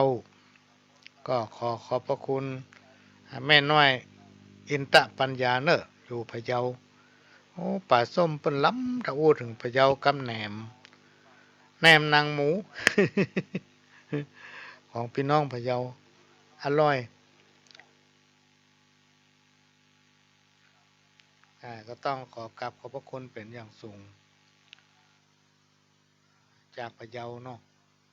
แล้วก็มีทำลายสายพี่น้องท่านผู้ฟังในช่วงเต็มเนินรายการบุหลวงก็ไม่ได้เปิดเฟซไม่ได้เปิดเฟซนี่ก็มาเปิดพักน้ำหนึ่งก็จะมาอู้ต่อถึงวันดีวันเสียในเดือนหกเดือนหกนี่เสียวางการวันเดียวก็มาเริ่มวันอาทิตย์ที่1 มีนาคม2563ขึ้น8 ค่ำเป็นวันพระขึ้น8 ค่ำเดือน6เหนือวันที่วันที่1 มีนานี้เป็นวันอมฤสาโจกหรือจะห้องทำแบบนึงก็คือวันใจโจกครูบาอาจารย์เพิ่นได้บันทึกไว้ในปกตืนว่าดีทำการมงคลทุกประการเปิดร้านค้าติดต่อธุรกิจการงานเพื่อเริ่มวันอาทิตย์ที่1 มีนาคม2563ขึ้น8 ค่ำเดือน6เหนือก็จักได้รับความสำเร็จนะทุกประการติดต่ออย่างก็ได้หมดวันนั้นเป็นวันดีเลิกงามดีก็ตั้งแต่เจ้าถึงค่ำพี่น้องท่านผู้ฟัง มันแจ้งมาก็ดีละและก็วันจันทร์ที่2 มีนาคม2563ขึ้น9 ค่ำเดือน6เหนือวันนี้เป็นวันธงชัยครูบาอาจารย์เพราะว่าวันธงชัยเนี่ยทำการมงคลดีเลิศล้ำจังได้โชคลาภสักกะละเลิกงามดีกับวันค่ำนี่เป็นของวันที่2 มีนาคมต่อไปวันพุธที่4 มีนาคม2563ขึ้น11 ค่ำเดือน6เหนือวันนี้พี่น้องท่านผู้ฟังเป็นวันดีทำการมงคลจังได้ความสำเร็จในภารกิจทุกด้านนะวันเป็นวันสิทธิโชคอันนี้เป็นของวันพุธที่4 มีนาคม2563ขึ้น11 ค่ำต่อมาวันพฤหัสที่5 มีนาคม2563ขึ้น12 ค่ำเดือน6เหนืออันนี้วันนี้เป็นวันดีทำการมงคลจักมั่งมุนตุ่นเต้ามีเกี้ยวแหวนเงินคำตำหาของหลวงพ่อวัดท่าคำว่าจะเต็มใต้เต็มถุง ได้เงินแก้วแหวนเงินคำเต็มใต้เต็มถุงในวันนี้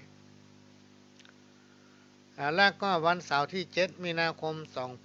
2563ขึ้น14 ค่ำเดือน6เหนือวันนี้เป็นวันอาทิตย์บดีทำการมงคลคิดกระทำสิ่งใดก็จักพันสำเร็จเลิกงามดีตั้งแต่เจ้าถึงค่ำแล้วก็วันจันทร์ที่9 มีนาคม2563แรม1 ค่ำเดือน6เหนือวันนี้ก็เป็นวันธงชัยดีทำการมงคลสร้างวัดสร้างวาก็จังมีคนมาช่วยอุปถัมภ์ เลิกดียามดีตั้งแต่เช้าถึงค่ำต่อมาก็วันพุธที่11มีนาคม2563แรม3ค่ำเดือน6เหนือวันนี้เป็นวันสิทธิโชคทำการมงคลดีทุกประการจักสม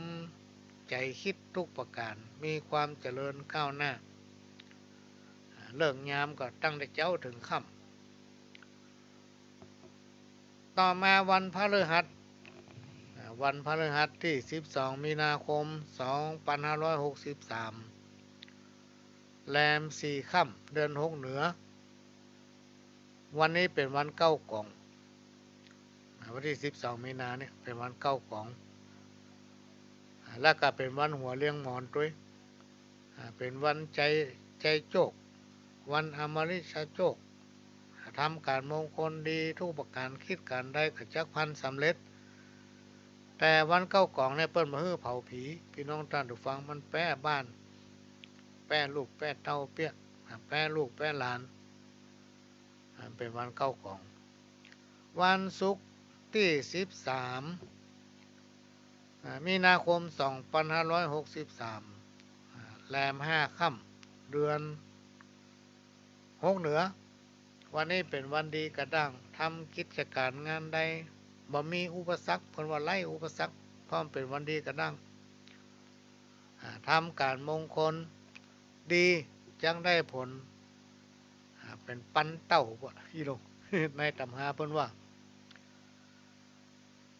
เลิกยามก็ดีตั้งแต่เช้าถึงค่ำและวันเสาร์ที่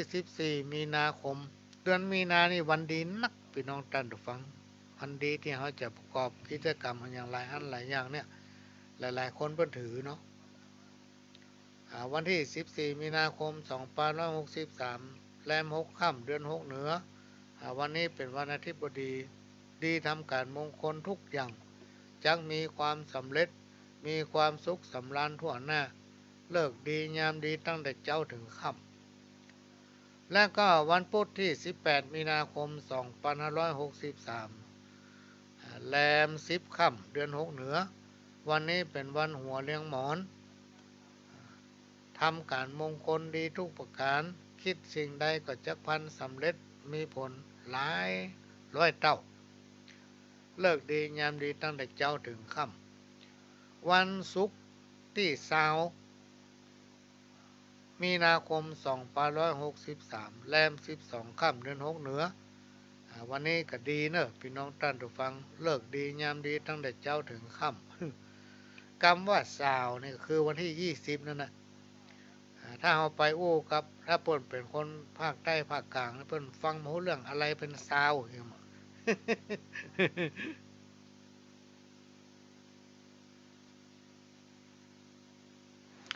เขาว่าสาวนี่เปิ้นฟังบ่รู้เรื่อง วันเสาร์ที่21มีนาคม2563แรม13ค่ำเดือน6เหนือวันนี้เป็นวันอาทิตย์บดีทำการมงคลคิดการสิ่งใดก็จักพันสำเร็จเลิกยามดีตั้งแต่เช้าถึงค่ำวันอาทิตย์ที่22มีนาคม2563แรม14ค่ำเดือน6เหนือ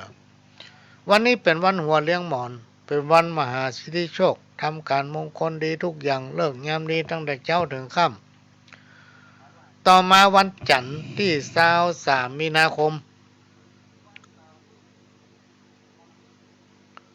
วันจันทร์ที่23มีนาคมแรม15ค่ำเดือน6เหนือวันนี้เป็นวันธงชัยดีทำการมงคลทุกอย่างจักได้ผลหลายร้อยเท่าเลิกดียามดีตั้งแต่เช้าถึงค่ำเริ่มตั้งแต่วันที่วันอังคารที่24นี่เป็นเดือน7แล้วเนอะพี่น้องท่านผู้ฟังวันอังคารที่24มีนาคม2563ขึ้น1ค่ำเดือน7เหนือวันนี้เป็นวันดีทำการมงคลได้ทุกอย่าง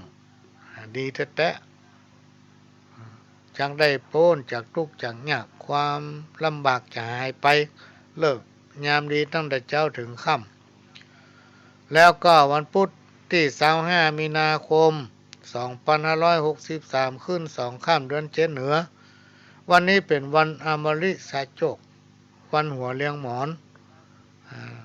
ตำหาวัดธาตุคำเพิ่นว่าจมปอกจมพวกป้อของหลวทำการมงคลดีมากเลิกยามดีตั้งแต่เช้าถึงค่ำและก็วันอาทิตย์ที่29 มีนาคม 2563 ขึ้น6 ค่ำเดือนเจ็ดเหนือวันนี้เป็นวันราชาโชคดีทำการมงคลทุกประการจังมีความสุขสำราญตัวกันตัวหน้าลูกเต้าลูกหลานจักอยู่ดีมีสุขจังได้ผ้าผ่อนผืนลายจังมีโชคลาภเลิกยามดีตั้งแต่เช้าถึงค่ำแล้วก็วันจันทร์ที่30 มีนาคม 2563 ขึ้น7 ค่ำเดือนเจ็ดเหนือนี่เป็นวันหัวเลี้ยงหมอนทำการมงคลดีทุกอย่างเลิกยามดีตั้งแต่เช้าถึงค่ำนั่นพี่น้องท่านผู้ฟัง แล้วก็วันที่31 มีนาคม 2563 ขึ้น8 ค่ำเดือนเจ็ดเหนืออันนี้เป็นวันที่เป็นมงคลดีเลิศล้ำจักบังเกิดความสำเร็จทำมันยังกระจักมีความสำเร็จเลิกดีก็ตั้งแต่เช้าถึงค่ำอันนี้ก็เอามาฝากพี่น้องท่านผู้ฟังเอามาฝากพี่น้องท่านผู้ฟังได้โน้ตได้จำไว้ได้โน้ตได้จำไว้แต่ก็ทำไปเถอะพี่น้องท่านผู้ฟังถึงมันถึงดีทุกวันแหละแต่ว่าตามธรรมะป้ากระตือนถ้าเอาอย่างเงี้ยอย่างที่มันใหญ่โตหน่อยที่มันใหญ่หน่อยถ้าถึงโดยทั่วไปมันถึงทำได้ถึงวันแหละแต่ว่าเป็นงานอันนี้น้อยก็หาวันนี่น้อยแต่ว่าท่านจะไปหาคนเดียวเนอะ พี่น้องท่านผู้ฟังที่เคารพรักทั้งหลายเนื่องจากว่าสังคมยุคปัจจุบันเนี่ยมันมีจำนวนประชากรมันมีบ้านมีจองเพิ่มขึ้นเป็นจำนวนนักบ้านจัดสรรก็ดีบ้านอย่างเนี้ยที่มาอยู่รวมกันบางทีบางบ้านสมัยเมื่อเขาเป็นละอ่อนมี20-30 หลังมาประเดี๋ยวมีเป็น100-200มีเป็น400-500บางที่บางแห่งมีประชากรเป็นพัน เพราะฉะนั้นถ้าแต่ละท่านไปหาวันคนเดียวแล้วไปนิมนต์พระเถระครูบาอาจารย์ไปบอกให้พ่ออาจารย์เปิ้นติด บางทีเปิ้นมีงานที่เปิ้นรับไว้แล้วตัวนิมนต์นี่มันใช่ขืนได้บางทีเปิ้นมาจองไว้เป็นเดือน2 เดือนบุญนี่เป็นต้นก็จะประโคนให้เปิ้นเพราะฉะนั้นถ้าท่านจะทำบุญจะเนี่ยอย่างกระตามที่เป็นพิธีอันเป็นมงคลสำหรับตัวของท่านเองเนี่ยให้ไปหาพ่ออาจารย์ให้ไปหาครูบาอาจารย์พระสงฆ์องค์เน้นเปิ้นเนาะให้ไปหาเปิ้นไปถามว่าข้าเจ้าจะทำบุญอันนั้นผมจะทำบุญอันนี้จะต้องได้เนี่ยได้พ่องจะเอาทุกเจ้ากี่ตนดีวันนั้นวันนี้หลวงพ่อพระเน้นหรือว่าพ่ออาจารย์จะว่างก็หาเปิ้นก็จะไปประสานกันเอาบดีขึ้นคนเดียวต้องไปเปิ้นหูต้องไปนำเรียนครูบาอาจารย์บางที่บางแห่งเนี่ยพี่น้องท่านผู้ฟังมาหาพ่อหลวงเนี่ยที่จริงพ่อหลวงก็ไม่ใช่ดีอย่างล่ำเรือหรอกก็งูป่าเนี่ยพี่น้องท่านผู้ฟังแต่ว่าเขาพอทำได้ เขาพอทำได้เนี่ยได้กูอย่างบางคนมาหาไปขอเป็นอาจารย์ว่างเป็นอันนั้นอันนี้พ่อเขาก็ถามว่าบ้านตัวมีอาจารย์วัดกะมีก็เอาวันนั้นหน่อยมีก็เอานะเอาเปิ้นนะถ้าผมมีเวลาผมก็จะไปร่วมเนาะก็ต้องแนะนำอย่างเงี้ยพี่น้องท่านผู้ฟังเขาเป็นคนที่ไหนบ่ฮู้เนี่ยเปิ้นมีตุเจ้าหลวงเปิ้นมีอาจารย์อยู่วัดนั้นเขาก็เอานั้นน่ะนะบดีข้ามบดีกายเปิ้นบางผู้บางท่านนี่บ่เอาบ่เอา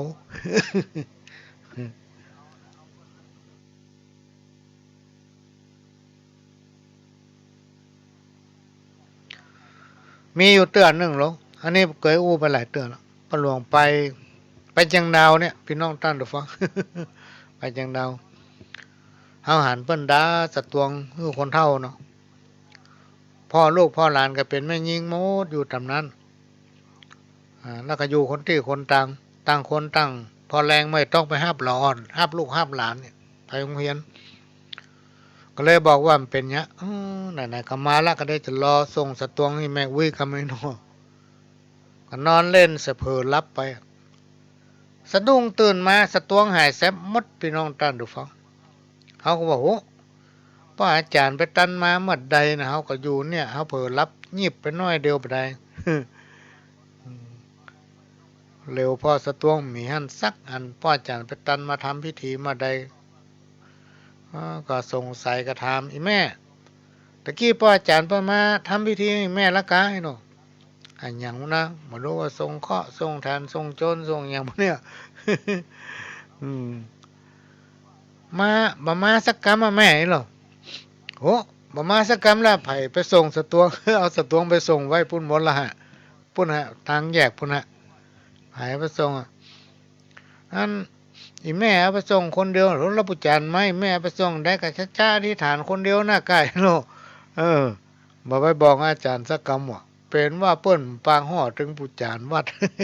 โคตรไข้หัวมันได้เนี่ยพี่น้องท่านฟังกรรมโอ้กันฟังเนาะว่าเอาบดีข้ามกายเปิ้นเนี่ยบดีถ้าบ้านเรามีก็ควรจะใจมีอย่างใดก็ต้องใจอย่างนั้นพอใจในสิ่งที่เรามียินดีในสิ่งที่เราได้ ถ้าเราบ่ส่งเสริมกันบ่สร้างความสมานฉันท์ในสังคมชุมชนของตนเองเนี่ยพี่น้องท่านผู้ฟังประเทศไทยเฮาที่มันอยู่ได้เนี่ยท่านลองศึกษาลองค้นหาสืบถามตำนานประวัติของบ้านเมืองเฮาในสมัยก่อนเนี่ยคนเฮาเนี่ยมันฮักกันพี่น้องท่านผู้ฟังถ้าเฮาบ่ฮักกันเนี่ยเมืองเฮาได้ต้องเสียฮือเปิ้นละ ต้องเป็นเมืองของคนอื่นไปละไม่ใช่เมืองไทยเฮาละนี่เป็นต้นเพราะฉะนั้นเฮาจะอยู่ม่วนจะอยู่ม่วนกินลำไปไหนก็ม่วนนะม่วนอกม่วนใจไปกินไปทานก็ม่วนมีการมีงานไปบ้านใต้บ้านเหนือก็ม่วนอกม่วนใจเพราะว่าเฮามีความสมัครสมานสามัคคียิ่งในยุคปัจจุบันเนี่ยก็มีการรณรงค์สร้างสังคมให้มีความฮักความผูกพันซึ่งกันและกันพริกบ้านเหนือมะเขือบ้านใต้เวลาเจ็บเป็นเนี่ยสมัยก่อนนี่เพิ่นสิเอี้ยวหากันโลกแต่สมัยเนี้ยมันบ่ล่ำมีไปเอี้ยวหากันเป็นหมู่นี่บ่ล่ำมีเพราะหยังเพราะภารกิจของแต่ละคนมันจะแตกต่างจากสมัยก่อนอันนี้ก็เป็นเรื่องที่เราต้องให้โอกาสซึ่งกันและกันเราต้องรู้จักใจกันความสามัคคีเนี่ยพี่น้องท่านผู้ฟังรวมใจกันเป็นหนึ่งฮือฮักกันเอาไว้ไปไหนไปหั่นไปนี่ก็บ่ได้มุ้ยปากบ่ได้เล่าคนนั้นบ่ได้ว่าคนนี้อยู่ตามสภาพของไผของมันเรื่องของเขาจะไปเอามาว่าอันใดที่เป็นเรื่องของเปิ้นมันไม่ใช่เรื่องของเฮาจะไปเอาไปว่าไปเล่าคือกันแล้วกฎหมายประเดี๋ยวนี้มันแฮงมันแจ้เหมือนสมัยก่อนนะพี่น้องท่านผู้ฟังการนินทาว่าไล่คนนั้นคนนี้นี่ถ้ามันเปิ้นเสียหายแล้วมันเป็นคดีความอาญาถ้ามันเป็นคดีความไปแล้วพี่น้องท่านผู้ฟังต้องเตียว เพราะฉะนั้นถ้าเอาฮักสมัครสมานสามัคคีกันวัฒนธรรมอันอื่นๆเนี่ยบ่สามารถที่จะมาทำให้วัฒนธรรมประเพณีของเขาเนี่ยสูญหายไปได้โดยเฉพาะวัดวาอารามเนี่ยพี่น้องท่านผู้ฟังสมัยเจ้นดึกดำบรรพ์มาละปู่ย่าตายายวีรบุรุษเฮาเวลาเพิ่นจะออกศึกของอย่างสมัยก่อนโบราณน่ะลองดูในตำนานก็ลองดูในหนังด้วย เปิ้นจะเอาเถระครูบาอาจารย์เนี่ยเป็นองค์นำก่อนที่เปิ้นจะไปออกศึกเนี่ยเปิ้นจะฟังเทศน์ฟังธรรมนิมนต์ครูบาอาจารย์พระเถระมาพรมน้ำมนต์ก่อนลูกเปิ้นถึงจะออกศึกได้เพราะฉะนั้นบ้านวัดโรงเรียนเนี่ยจะต้องประสานมีความสัมพันธ์กันรวมกันเป็นหนึ่งเดียวมันถึงอยู่ได้บ้านกับวัดเนี่ยต้องพัดกันช่วยไปช่วยมาเขาจะแยกอย่างใดให้พุทธศาสนาเขานั้นอยู่ไปถึงเช่นลูกเช่นหลานเช่นเลนเขาปุ้นเพราะพระพุทธศาสนานั้นเปิ้นจะมีน้ำธรรมอันเป็นคำสั่งสอนขององค์สัมมาสัมพุทธเจ้าเปิ้นจะค้นหาติ๊กพี่น้องท่านผู้ฟังเพราะนั้นเราถึงรู้ว่าในยุคปัจจุบันกับแต่ก่อนมันเหมือนกันแต่ก่อนเขาเป็นพระน้อยนี่ เขาจะอยู่วัดอย่างดีเวลาว่างก็เอาธรรมมาอ่านอยู่คนจกคนแก่งศาลาพ่องวิหารพ่องแล้วมาสมัยยุคปัจจุบันมันแจ้กอ่านธรรมอย่างเดียวพี่น้องท่านฟังต้องไปห้ามไปเห็นต้องไปค้นหาเพื่อจะนำเอาธรรมะอันเป็นคำสั่งสอนขององค์พระสัมมาสัมพุทธเจ้ามาบอกมาชี้แนะให้พี่น้องศรัทธาตายกตายิกาพี่น้องท่านฟังเพราะฉะนั้นเราก็ต้องช่วยกันอนุบำรุงช่วยกันจันลงไว้ซึ่งพุทธศาสนาอันใดที่มันบางงามบดีก็ช่วยกันก่อกันแปลงช่วยกันซ่อมบำรุงอาสาสนาวัตถุอย่างต่างๆของวัดแล้วก็รวมไปถึงของใจพี่น้องท่านฟังเป็นถ้วยให้ตะไลปากของบูชมบูชาอย่างโต๊ะหมู่พระพุทธรูปที่มันเคลื่อนย้ายไปหันไปนี่ของใจสำหรับกิจกรรมงานต่างๆรวมไปถึงศาสตร์ถึงพรมอาสนะสงฆ์อย่างทั้งหลายเหล่านี้จะต้องช่วยกันรักษาไว้เวลามีการมีงานเราต้องยืมไปใช้สมัยตะก้อนนะพี่น้องท่านฟังพระหลวงเป็นพระน้อยแล้วไปอยู่วัดหนึ่งเป็นวัดที่บ้านนอกชนบทมีแค่กุฏิหลังเดียววิหารก็ยังมีเด้อพระหลวงก็เลยไปได้แนวคิดว่าเขาน่าจะแปลงวิหารพังที่ไม่ห้องสอนมุนก็เลยแจ้งพี่น้องสถานตายกไตกาเขาช่วยกันแปลงวิหารพังมอกบรรจุคนได้สัก40-50 คนเนี่ยพี่น้องแต่ถ้าเอาใหญ่ตอนใดทั้งบนก็เฮามันมีเงินมีทองก็ซื้อสังกะสีสก่อนมันถูกหรอกฝามันเฮาอาจจะใช้ไม้แป้นหรือสังกะสีหรือถืมก็ได้พี่น้องก็บอกขึ้นมาอีกสัก3 ก้อนก็ได้วิหารจำลองไปละพี่น้องก็ช่วยกันนะพี่น้องท่านผู้ฟังมีวัดแห่งเนี้ยเปิ้นมายืมขัวโอ้พออันใดก็ไม่ค่อยเป็นดีใจถ้าถึงบ้านนอกชนบทนั้นเป็นอันแต่นะพี่น้องท่านผู้ฟังมีหลายคนไปตักโอ้โต๊ะหมู่อันนี้อย่ามาโยะยะพอมันเรื่องมางามบัดดีเป็นบ้านอีป้อมีการมีงานอีป้อบ่ฮื้อเข้าบ้านแล้วว่ะ โอ้เขาได้ยินเราน้อยใจก็ตัวเป็นทายกทายิกาเนาะถ้าหารมันบัดดีมางามก็เอาไปซ่อมไปแปลงหรือว่าให้หอมก็ซื้อมาตานอ่ะพ่อตัวต้องยืมไปใจอันนี้สมว่าเขาเป็นพระน้อยเนาะ บัดดีมางามถ้าเป็นบ้านอีป้อมีงานบ่ฮื้อเข้าบ้านแล้วเพราะนั้นเราต้องช่วยกันเน้อพี่น้องท่านผู้ฟังแต่หลายผู้หลายท่านตานไปแล้วก็ห่วงหาอยู่เนี่ยเอาหม้อดอกไปตานวัดเอาของนั่นของนี่ไปตานวัดแล้วก็เตียวไปยื้ออยู่อันนั้นเขาก็เอามาตานอันนั้นเขาก็มาตานแล้วมีไหนเหียบางคนตานปิ่นโตได้เป็น10 ปีแล้วถามอยู่แต่ก่อนเขาเคยเอาปิ่นโตมาตานมันมีไหนเหียตานละห่วงหาเนี่ยเป็นเพศเป็นผีคำว่าเพศเนี่ยพี่น้องท่านผู้ฟังมันมีแต่นะมันมีแต่สมัยครูบาเจ้ามาใจครูบาศรีวิชัยเขานี่นะครูบาตนหนึ่งครูบาสิงห์คำเนาะสมัยเมื่อเปิ้ลยังมีชีวิตอยู่มีแม่อุ้ยคนหนึ่งอยู่ข้างวัดเปิ้ลจะมาปฏิบัติกวดเพลวัดเพราะว่าจะเป็นศาลากลางควงวัดบันไดวัดรวมไปถึงกุฏิถ้าเปิ้นว่างมาเจ้าแมลงเพื่อจะมาทำความสะอาดเก็บถ้วยเก็บจานล้างทีนี้มีอยู่วันหนึ่งเปิ้ลมีการทำบุญครูบาขานว่าน้ำคู่อันเนี้ยวัดก็มีเปลือกขี้เตือละกับกะละมัง2 ใบธาตุ2 ใบหันบ้านแม่อุ้ยเปิ้ลพอมีอย่างเอาฮือเปิ้นไปใจถ้าจะดี ครูบาก็เอาฮือเปิ้นไปใจโอ้พี่น้องตั้นฟังขนาดเปิ้นเป็นคนอุปถากอุปถัมภ์วัดแท้ๆนะ ครูบาฮือเปิ้นไปใจอยู่มาเหมือนตะใดแม่อุ้ยคนนั้นเสี่ยงอายุพี่น้องตั้นฟังตายไปมีอยู่คืนวันหนึ่งดึกหนึ่งกลางคืนมาเฮาหอนแวดวัดแวดวัด แวดวัดเฮาอย่างนี้กูคืนมาคืนสุดท้ายพี่น้องตั้นทุกฟังครูบาเปิ้นฝันว่าแม่อุ้ยที่มาทำความสะอาดวัดปัดกวาดวัดเนี่ย มายืนอยู่นอกวัดตัวสูงว่ะสูงเหลือกำแพงวัด เอากะละมังเอาน้ำคุมันยื่นเอายื่นให้ครูบาในฝันว่าเขาได้เอาของพวกนี้ไปใจที่บ้านตายก็เลยไม่ได้ไปไหนวะได้มาอยู่วัด ที่จริงเพื่อนทำบุญนะแต่ครูบาสะดุ้งตื่นขึ้นมาเจ้ามาก็บอกพระน้อยขโยมว่าโอ้ไปบ้านแม่อุ้ยไปปากันไปก็ไปเอาน้ำคู่กับละมังถาดเตี่ยมาน่ะว่าอันนี้เขาได้เอามาเอามาปงมาปั่นให้แม่แล้วเมื่อแม่เอาไปบ่ได้เนาะก็เอาปิกขืนมาก็มากึดใจได้ว่าของเตี่ยไปนั่นเป็นของพระเจ้า เป็นของพระเจ้า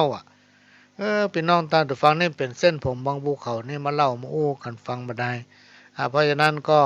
เวลาจะเอาอย่างจากทางวัดไปเนี่ยก็ต้องขอต้องขอเปิ่นแล้วก็ต้องพอก่อน ต้องพอก่อนว่ามันเป็นของไผเนาะถ้าเป็นของพระเจ้าเนี่ยมันต้องมี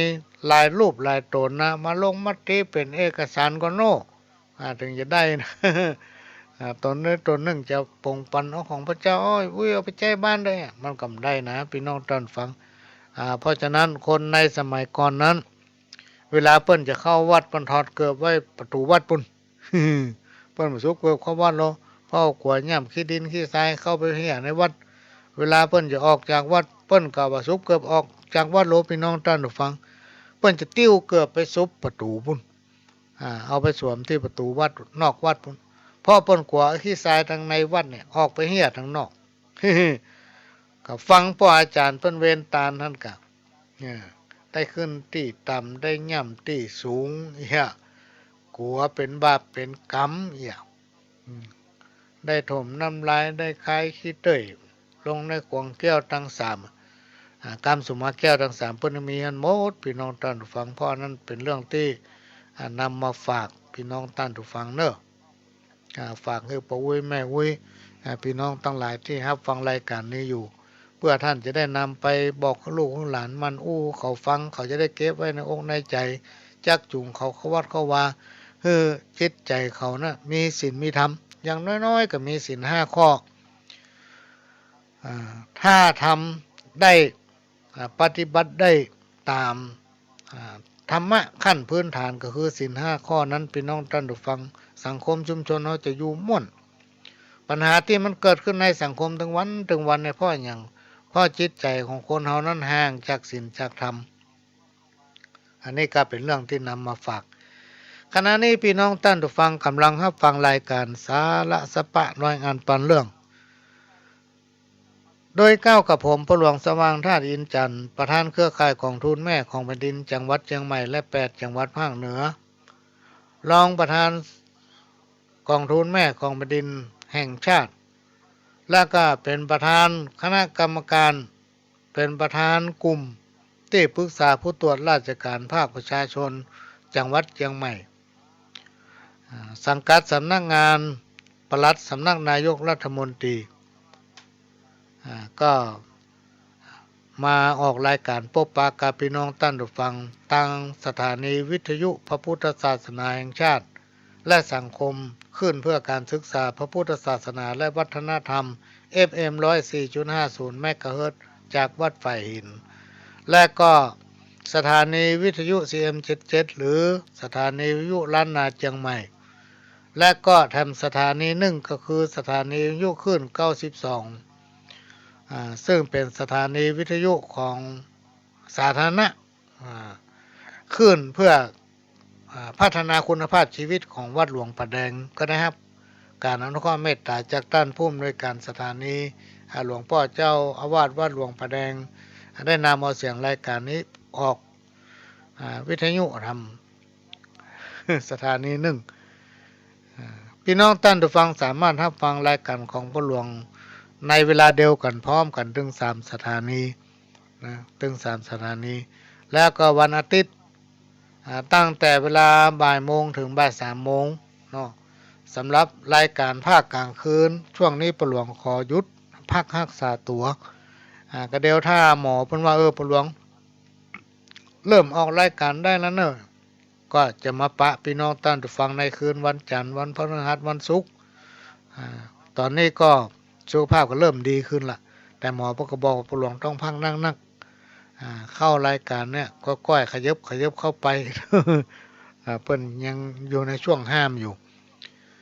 แต่ต้องขอสมาภัยกับพี่น้องท่านผู้ฟังที่มาหามาขอให้ไปหั่นไปนี่ไปไหนบ่ค่อยได้ถ้าลูกหลานไปส่งนี่ไปบ่ค่อยไหวละยิ่งถ้าค่ำมาเนี่ยพี่น้องท่านผู้ฟังออกไปมันได้ขับรถไปนี่หลง หลงอันนี้ก็ต้องขอสุมาภัยโดยรายการบางเตื้อบางวันก็ได้มาพบปะพี่น้องท่านผู้ฟังเนื่องจากว่าต้องไปบำบัดนั้นนี่ก็ต้องขอสุมาภัยวันนี้ก็จะเอาข้อคิด21ประการเนาะซึ่งเป็นข้อคิด นำมาฝากพี่น้องท่านผู้ฟังบางกรรมเนี่ย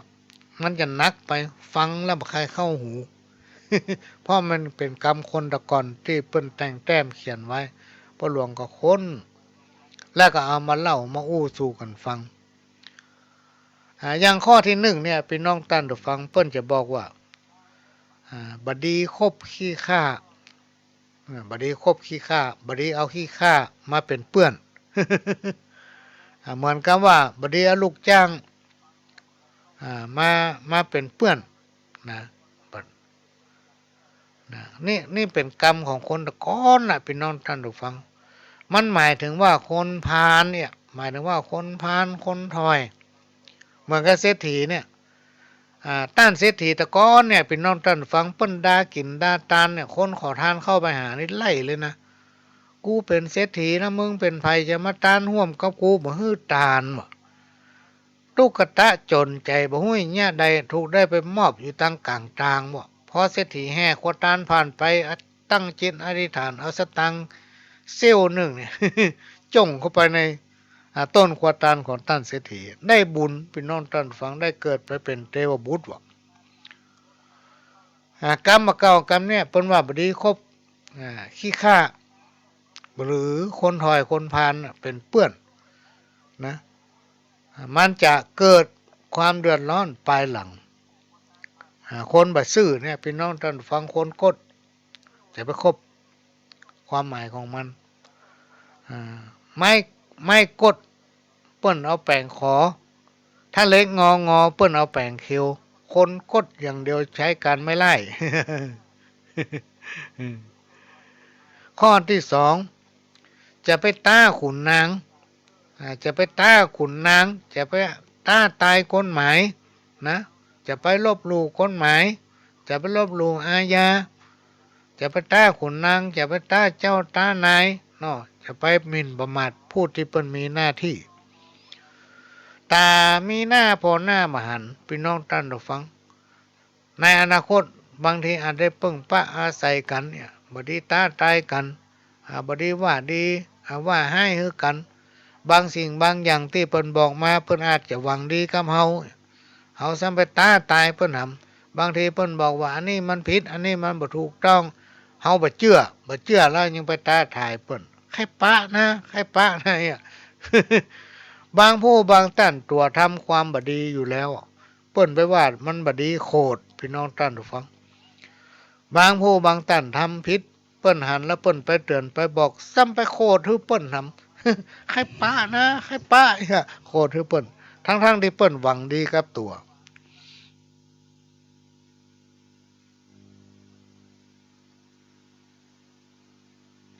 เนี่ยพี่น้องท่านผู้ฟังมันเป็นเรื่องที่เกิดขึ้นในสังคมเฮาเพราะว่าคนเฮาถึงวันนี้พี่น้องท่านผู้ฟังทั้งหลายมันลวกทัดเทียมกันหมดบอกว่าจะเป็นทั้งด้านการศึกษาความเป็นอยู่ความรู้อย่างต่างๆนานาเนี่ยที่เพิ่นว่าควันไฟไผห่อบ่กุ้มเนี่ยมันถึงห่อบ่กุ้มพี่น้องท่านผู้ฟังไผเนี่ยอันหยังกำเดียว ดังหมดแต่ก่อนยังล้อมาเจ้ากันนะเรื่องตั้งหลายแลเนี่ยมันจะไปโพสต์การ์ด ไผเนี่ยอย่างตั้งเหนือตั้งใต้ก็เดิมพูดมาเจ้าเรื่องของโพสต์การ์ดบ่เดียวสมัยเฟซสมัยไลน์พี่น้องท่านผู้ฟังเนี่ยอย่างบ่ดีมาให้กำเดียวโผล่ไปเลยโพสต์ตั้งเหนือตั้งใต้อันนี้ก็เป็นเรื่องที่นำมาฝากข้อที่3อย่าคิดแต่ได้จะไปคิดก็เอาอย่างเดียว คนที่หันแก่ได้เนี่ยพี่น้องท่านผู้ฟังไผตึงบ่ใครคบไผตึงบ่ใครปะบ่ใครคบค้าสมาคมด้วยเพราะมันหันแก่ได้ เอาแต่ได้อย่างเดียวอันที่เสียนี่ทำหมูเรื่องนะอันที่เสียนี่ทำหมูเรื่องอันที่จะได้เนี่ยงอมเข้าใส่งอมเข้าใส่ คนประเภทเนี้ยไผบ่ใครคบไปที่ไหนเปิ้นบ่ใครชอบแต่เปิ้นบ่อู้บ่ได้เปิ้นบ่อู้เพราะว่าคนเฮาเนี่ยเป็นน้องท่านผู้ฟังเฮาต้องรับความจริงหลายๆคนบ่ยอมรับความจริงย้อนเฮาบ่ยอมรับความจริงเนี่ยมันถึงทะเลาะเบาะแว้งกันถึงวันเนี่ยบ่ว่าที่ไหนพี่น้องท่านผู้ฟังเรื่องอย่างเงี้ยมันถึงมีคนที่บ่รับความจริงเนี่ยนักบางคนย่ำพ่อตัวเก่าหำซ้ำพ่อกล้าคนอื่น พ่อกล้าคนอื่นบ่สวมง้อนตัวเก่าว่าฮือเปิ้นบางคนนี่สอนเปิ้นว่าเปิ้นด่าเปิ้นเอาตัวเต็มง้อนอะ อย่างนี้ก็มีเนี่ยข้อที่สี่อย่าใส่ความเขาอย่าใส่ความเขาเฮาบ่ฮู้บ่หันได้ยินเขาว่ามาจะไปฟังนำไปอู้บางทีบางเรื่องเรื่องนั้นมันอาจจะมีมูลเรื่องนั้นมันอาจจะมาแต้ เอาไปว่าเปิ้นไปเลยได้ยินเขามาเขาว่านะแล้วไปเล่าคนไปใส่ให้คนเนี่ยพี่น้องท่านผู้ฟังไม่ใช่ดีเนอะถ้าเฮาใครฮู้จักไผเนี่ยพี่น้องท่านผู้ฟังครูบาอาจารย์ปู่ย่าตายายเพิ่นถึงบอกให้เข้าหาคนนั้นถ้าเฮาเข้าหาคนนั้นเราจะฮู้ละว่าพฤติกรรมของเปิ้นอย่างใดบ่ใช่ว่าไปเลยอ่าตาเฮาก็หมานเนี่ยเฮาบ่ฮู้บ่หันแล้วอู้ไปเลยไผอู้มาก็ไปอู้ต่อเรื่องมันจะแต้บ่แต้บ่ฮู้ เพราะฉะนั้นบดีว่าฮื้อไผบดีใส่ความคนอื่นเรื่องมันจะจริงไม่จริงบ่ฮู้ถ้าเฮาบ่หันบ่ได้บ่หันกับตาบ่ได้ยินกับหูบ่ได้สัมผัสด้วยตัวเก่าบ่ได้ว่าฮื้อไผบ่ได้ว่าไผคือว่าตัวเก่าหั่นพิจารณาตัวเองนะข้อที่ห้าอย่าโลภจะไปโลภจะไปเป็นคนขี้โลภเอาจนต้องใส่ให้คนอื่นพี่น้องท่านผู้ฟังคนขี้โลภนี่มีหรอก คนขี้โลภมันถึงมีนะตัวเองก็ขี้โลภขนาดยังไปใส่ร้ายคนอื่นอยู่เอาได้น้อยเดียวนะไอ้หมอนั่นน่ะเอาไปนักขนาดไอ้ อ่าข้อที่หกอย่าคบคนบ้านะจะไปคบคนบ้า ครูบาอาจารย์ว่ามาดีอย่าไปคบคนเมาจะไปเก่าคนบ้าเอาลองสังเกตกับคนสมัยก่อนแต่ประเดี๋ยวมันมีละเรื่องพวกนี้นะบางคนนี่ลูกยังไม่ได้นะอ่ากินเหล้าโอ้ลูกพอไม่ได้เตียวยังเป็นบาดลูกก็ก้น ขออุ้มหาลูกกันเตอหาจะตีบาดตัวนี้สักกรรมไอ้มันยาตัวบัลลอดเพื่อเปิ้นอุ้มไปตีคน จะไปคบคนบ้านะเพราะว่าคนบ้านั้นมันเหมือนงูเห่าพี่น้องท่านผู้ฟังมันคุมสติมันบ่อยู่มันจะเนี้ยฮือเห่าจะเนี้ยเห่านะเหมือนงูเห่ากับเจ้านาเจ้านางูเห่ามันกระด้างนั่นไปไหนบ่ได้มันกระด้างหนาว เอาเอามาใส่ในองค์มือเราอุ้มไว้ที่หน้าอกตัวเก่าเนี่ยเพื่อให้งูเห่าตัวนั้นได้รับความอบอุ่นพอมันฟื้นขึ้นมาชกหน้าอกของเจ้านาตายครับติ อย่าว่าคนเมา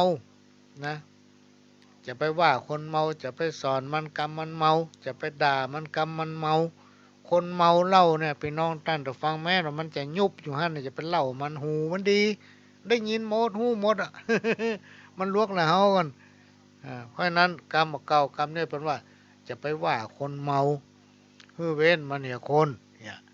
ปุ้นถ้ามันหายเมามันผูกห้องมาตะว่านะเฮานะเมาขนาดเลยอยู่ตั้นนั้นตั้นนี่ไปกีดขวางเปิ้นไปทำลายเปิ้นสร้างความบดีคืออับอายขายหน้าตึงหมู่ตึงมวลเนี่ยบ้านเฮาบ่เคยเป็นอีก้อยสอนกรรมที่มันบ่เมาพุ่นเวลามันเมาอย่าไปคัดใจมันปล่อยมันให้คน อันนี้กรรมโบราณเพิ่นว่าไว้ข้อที่แปดจะไปนอนตื่นสายโบราณบอกว่าถ้าคนใดนอนลุกขวายหรือว่าตื่นสายเนี่ยบัดนั้นกินละ จะไปเนี่ยการทำงานจะไปเสาะรับจ้างที่ไหนไผก็บ่ใครจ้างเพราะมันเป็นคนนอนตื่นสายพี่น้องท่านผู้ฟังเออยิ่งมายุคปัจจุบันเนี่ยเปิ้นทำงานเอาเวลาว่าไม่ใช่เหมือนสมัยก่อนหรอกสมัยก่อนนี่ไผไปเวลาไหนก็ได้เนาะไปเวลาไหนก็ได้อ่าเห็นเขาไงควายเฮ้ยวันนี้ลูกควายไปไผ่ถึงว่าหยังไปเอามือเอาวันเนี่ยอ่าสวนหรือว่าเกี่ยวเข้าตำตำนาแต่สมัยยุคปัจจุบันเนี่ยไปเนี่ยการพี่น้องท่านผู้ฟังไปทำงานเปิ้นเอาเวลาเป็นประมาณ8 โมงต้องมีปุ้นละเขาจะไปอ้างอย่าได้ตึงมาได้แต่ว่ารถติดก็บ่ได้เพราะเขาต้องไปก่อนเวลาเขาหู้อยู่ว่าเข้างาน8 โมงลองไปเกินกว่านั้นเปิ้นไปปั๊มบัตรด้วยซ้ำถ้ามันเกินเวลาหลายๆเตื้อก็เดียวเปิ้นก็ตัดเงินเดือนละหรือมาอันเปิ้นก็พิจารณาว่าโอ้สุดปีสุดแรงมันมีความขยันเปิ้นเข้าออกเพราะฉะนั้นคำว่าอย่านอนตื่นสายก็ยังมีประโยชน์ต่อฮอดประเดี๋ยวนี้คำเนี้ยคือนอนลูกเจ้านอนลูกเจ้าเมื่อคืนถ้ามีภารกิจอย่างก็รับเจ้าข้อที่9อย่าอายทำกินจะไปอายทำกินพี่น้องท่านผู้ฟังต้องทำงานทุกอย่างขอให้มันได้สตางค์เด้อ ทำทุกอย่างจะไม่อายทำกินมีคนหนึ่งพี่น้องท่านผู้ฟังพ่อหลวงนี่เคารพนับถือในน้ำใจเปิ้นขนาดถ้าพ่อหลวงมีเวลาก็อาจจะทำอย่างเปิ้นคนนั้นก็ได้เปิ้นจะเอากล้วยตะกร้าเนี่ยพี่น้องท่านผู้ฟังแกนหลวงหาบนะหาบจับสำวันเอาหันเปิ้นหาบไปตามถนนหนทางพี่น้องท่านผู้ฟังกล้วยแกนใหญ่น่ะตะกร้าแกนใหญ่นะเปิ้นหาบไปป้าขวดพลาสติกเหี้ยเพิ่นก็เก็บจำในตะกร้าน่ะป้ากระดาษเหี้ยเพิ่นก็เก็บจำในตะกร้าน่ะ เก็บแล้วก็เอามาหอมไว้พี่น้องท่านผู้ฟังพอมันได้นักเข้าเปิ้นก็เอาไปขายจนร่ำจนรวยนะถ้าเมามาอายทำกินเนี่ยพี่น้องท่านฟังมันถึงบ่ได้กินแต่ต้องทำทุกอย่างเพื่อมันได้สตางค์เพื่อมันได้กินได้ใจเขาบ่ต้องอายไผเพราะว่าเขามีสตางค์หนู ข้อที่10จะไปหมิ่นเงินน้อยจะไปคิดว่ามันได้น้อยบางผู้บางท่านบรรยากาศทำงานที่ไหนเพราะมันมีการเฮือตำบ้านตำจองเนี่ยเปิ้นขอว่าโอ้เขาขอไปฟันไม้นะคือกำเตอะขอไปแตะหญ้าคือกำเตอะไปถางหญ้าสวนคือกำเตอะเนี่ยไปถามเปิ้นก่อนดูจะฮื้อเฮาเท่าใดตัวเนี่ยบ่ได้หญ้าเตื้อ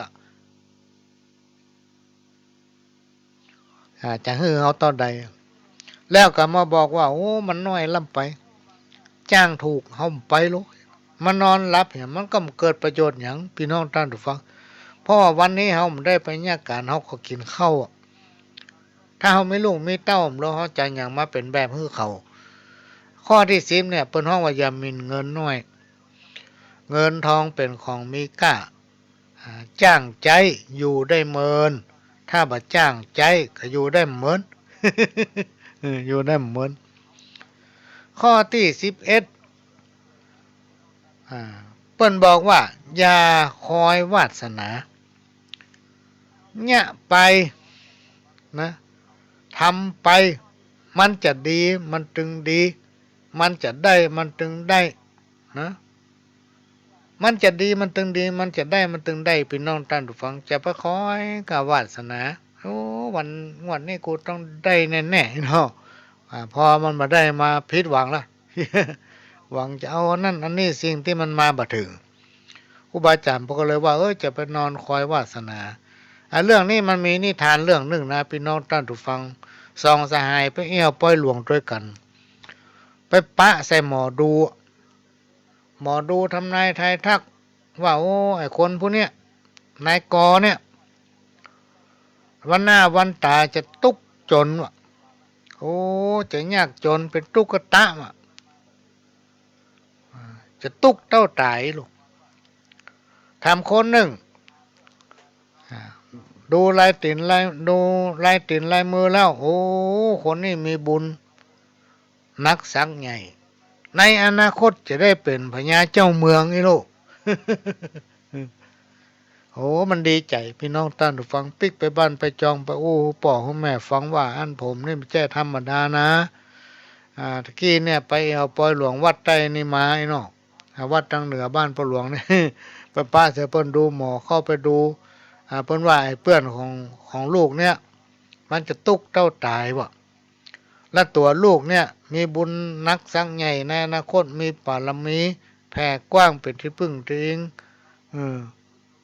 แกพ่อแกแม่พ่อลูกจะได้เป็นพญาเจ้าเมืองนี่ลูก โอ้บกกองพ่อแม่หูพี่น้องท่านผู้ฟังตึงบ่ฮื้อเนี่ยการทำงานอะไรอย่างละบ่ฮื้อไปไหนละกำนันรักษาตัวไว้กักตัวไว้เรียนหนังสือก็ไม่ได้เรียนเนาะสมบัติหลักฐานเขามีเปเลอะรอลูกได้เป็นพญาเจ้าเมืองอย่างเดียวก็เดียวไปหันไปนี่จะพลาดวาสนาอันนี้อีโลปนห้องคอยวาสนาส่วนไอ้หมอที่หมอดูทำนายตายตักว่ามันจะตุกเต้าตายโอ้มันเก็บไว้ในอกในใจพี่น้องท่านผู้ฟังโอ้หมอผลทำนายตายตักว่ากูนี่จะตุกเต้าตายเนี่ยการสะปะสะเปดตึงบัญญังพี่น้องท่านผู้ฟังพยายามกินอย่างประหยัดเนี่ยให้ใส่สวนเนี่ยสะปะที่มันได้สตางค์นะมีความขยันหมั่นเพียรเนาะถ้าว่าจะไปเอวหาเพื่อนทำก็บกล้าไปละเพราะว่าทำมาเมินเพื่อนจะได้เป็นพญาเจ้าเมืองเฮานี่จะตุกเต้าตายห้อยแยกการดีกว่าตึ้มไปไหนตั้งหน้าตั้งตาแยกการอย่างเดียวพี่น้องท่านฟังจนว่ามีสตุ้งสตางเก็บหอมรอมริบโอ้เต็มหาบเต็มกวยแล้วคำนั้นเข้าขั้นที่ว่ามีฐานะมีฐานะนักขึ้นก็ยังไม่ยั้งนะทำไปเลยพ่อหมอทำนายตายตักว่ามันจะตุกเต้าตายลูก จะตุกเต้าตายท่านมามีกินเนี่ยถึงมันยอมไปไหนแม่นแต่เพื่อนก็ไปหาละพ่อเพื่อนเหมือนได้เป็นพญาเจ้าเมืองส่วนเพื่อนคนที่หมอตักว่ามันจะได้เป็นพญาเจ้าเมืองมันคิดว่าโอ้บุญวาสนาปารมียังมีนักทำเมื่อน้อยได้เป็นพญาเจ้าเมืองโอ้มันถึงไปไหนกินของเก่าติ๊กในที่สุดพ่อแม่ตายพี่น้องท่านฟังเนี่ยอันยังกับจ้างเนี่ยยังกับจ้างหมู่คนใจคนบริวารที่เคยรับใจพ่อแม่แล้วก็เลี้ยงดูเขามาเนี่ยมันกับป้าเขาไปเอี่ยวไปกินพี่น้องท่านฟังในที่สุดติดเหล้าติดยาติดเหล้าติดยายังมาปอนะพี่น้องท่านฟังทรัพย์สมบัติที่พ่อแม่มีไว้ฮื้อเนี่ยเอามาถลุงเอี่ยวก็มากินที่บ้านกับไปเอี่ยวกินที่หั่นที่นี่เพื่อนฝูงนี่มากหน้าหลายตาพ่อเป็นคนมีเงินในที่สุดอันยังก็หมดเรื่องบ่เหลืออย่างสักอย่างพี่น้องท่านทุกฟังแก้วแหวนเงินคันที่พ่อแม่รักษาไว้ฮื้อก็มีเอาไปกินไปใจให้หมดแล้วหมู่คนใจที่อยู่โดยเมื่อไม่ได้กินยังแก้วแหวนเงินคำมีให้เขาถ้าย้อยหนีไปกำคน ในที่สุดอยู่บ่ได้พี่น้องท่านทุกฟังต้องหนีออกจากบ้านนั้นไปเป็นขอทานไปขอทานที่หั่นน้อยที่นี่น้อยขอเพิ่นกินไปเป็นวันนะมีอยู่วันหนึ่งพี่น้องท่านทุกฟังโอ้เป็นไม่เป็นไข้ไปขอทานที่ไหนไปก็บ่ใครฮื้อเนาะเพราะว่ามันกลายเป็นคนจรจัดไปแล้วโลกนอนไปเลยตามข้างถนนหนทาง เพราะมันคอยวาสนาจะได้เป็นพญาเจ้าเมืองนะพอดีวันสุดท้ายที่แกจะเสียชีวิตเนี่ยมีขบวนของพญาเจ้าเมืองเพิ่นผ่านมาทางนั้นพี่น้องท่านทุกฟังพญาเจ้าเมืองหันใส่กระใจเสนาอามาตย์เอาเขาขึ้นมาโลเอามาอยู่บนเกวียนเฮานี่โลเอาขึ้นไปนอนอยู่บนเกวียน เมือนตาพอโอ้อันนี้เป็นเกวียนของพญาเจ้าเมืองแล้วก็ลวดตายไป อันเนี้ยเป็นว่าอย่าคอยวาสนาเนี่ยไปทำไปมันจะดีมันถึงดีมันจะได้มันถึงได้มันบัดได้มันถึงบัดได้พี่น้องท่านผู้ฟังข้อที่12อย่าเทน้ำพริกลงแม่น้ำจะไปตำน้ำพริกละลายแม่น้ำเนี่ยอันยังต้องมีแผนพี่น้องท่านผู้ฟังจะทำอันอย่างมันต้องมีแผนเหมือนกับการบริหารการบ้านการจ้องบอกว่าเทศบาลบอกว่าหมู่บ้านจะต้องมีแผน ว่าในปี2563เนี่ยเขาจะยะอย่างพ้องอันที่1อันที่2อันที่3อันที่4อันที่5แล้วก็มาเรียงความจำเป็นว่าอันใดมันมีความจำเป็นที่ต้องทำก่อนอ่าจะทำมันอย่างก็ต้องกะให้มันพอประมาณจะไปยะเกินตัวโดยจะเป็นตุกนะบดนีตำน้ำพริกละลายแม่น้ำนะแม่น้ำใหญ่กว้างเอาตำน้ำพริกเข้าไปใส่มันคำมีรสอย่างสักอย่างหายไปอย่างนั้นนะเพราะฉะนั้นต้องมีแผนและยะตามกำลังของเขาข้อที่14กับข้อที่13ไฟสูงเกินซักครูบาอาจารย์เปิ้นบอกว่าคนเฮาเนี่ยอยู่ไปตามน้ำทำไปตามตัวน้ำเพียงใดดอกบัวเพียงอันนี่พี่น้องท่านผู้ฟังถ้าคนขึ้นใหญ่ไฟสูงเนี่ยไปตีกองแข้งฟ้าเนี่ยอาหารเปิ้นเนี่ยอันหยังก็เนี่ยไปตามเปิ้นโดยบ่พอตัวเก่าเปิ้นกินอันใดก็กินยังเปิ้นบ่พอตัวเก่าครูบาอาจารย์เปิ้นว่าเนี่ยเกินตัวอ่าจะไปตีกองแข้งฟ้าจะไปขี่ม้าแข่งตะวันเนี่ยอันใดที่มันอ่าบ่เหมือนที่มันบ่ที่เปิ้นเนี่ยได้เปิ้นมีลูกเปิ้นก็เนี่ยได้ก็เปิ้นมีอันนั้นมีอันนี้ก็เพราะว่าเปิ้นมีเปิ้นก็เนี่ยได้เฮามีเฮาจะไปเอียงเปิ้นบ่ได้ก็เดี๋ยวเฮาจะอิดแล้วอย่าเอาตัวบ่รอด ข้อที่14อย่าหักกิ่งไม้โพมาลองนั่งไม้สลีนี่นะพี่น้องท่านผู้ฟังเปิ้นบ่เอามาห้องนั่งเปิ้นบ่เอามาแปลงตรงแปลงแวงลง มันเป็นของที่เปิ้นกราบไหว้สักการะนะอู้ไปอู้มาเวลามันจะหมดละพี่น้องท่านฟังมาเดียวเนี่ยเหลือทำบักกี่นาที เอาข้อให้ดันอยู่ก็หา เอาข้อ15เนาะอย่ายืมจมูกคนอื่นมาหายใจอย่ายืมหูดังคนอื่นมาหายใจ คนเฮาเนี่ยมันนานาจิตต่างพี่น้องท่านผู้ฟังจิตคนเฮาเนี่ยมันไม่ใช่เหมือนกันนะเพราะฉะนั้นคำว่าจะยืมหูดังคนอื่นมาหาใจก็คือว่าเนี่ยอย่างนี้จะเอาเปิ้นว่านะจะเอาเปิ้นว่าเมื่อเขาจ้างเปิ้นเนี่ยคือเปิ้นมาเนี่ยการทำงานอันนั้นอันนี้เขาจ้างเปิ้นเราไปดูเขาไปพอไปดูแลเปิ้นบ่ไปชี้แจงว่าอันนั้นอย่างนั้นนี่อย่างนี้เปิ้นก็ย่าไปตามใจเปิ้นแล้วในที่สุดมาเดือดว่าบัดหน้ายืมหูดังมาหาใจเลย เอาละพี่น้องท่านผู้ฟังวันนี้พ่อหลวงจะขอนำรายการนี้จากไปก่อนขอให้พี่น้องท่านผู้ฟังทุกคนทุกท่านโชคดีเหมือนกันคู่คนจากกับผมพ่อหลวงสว่างธาตุอินทร์จันทร์ขอสวัสดีครับ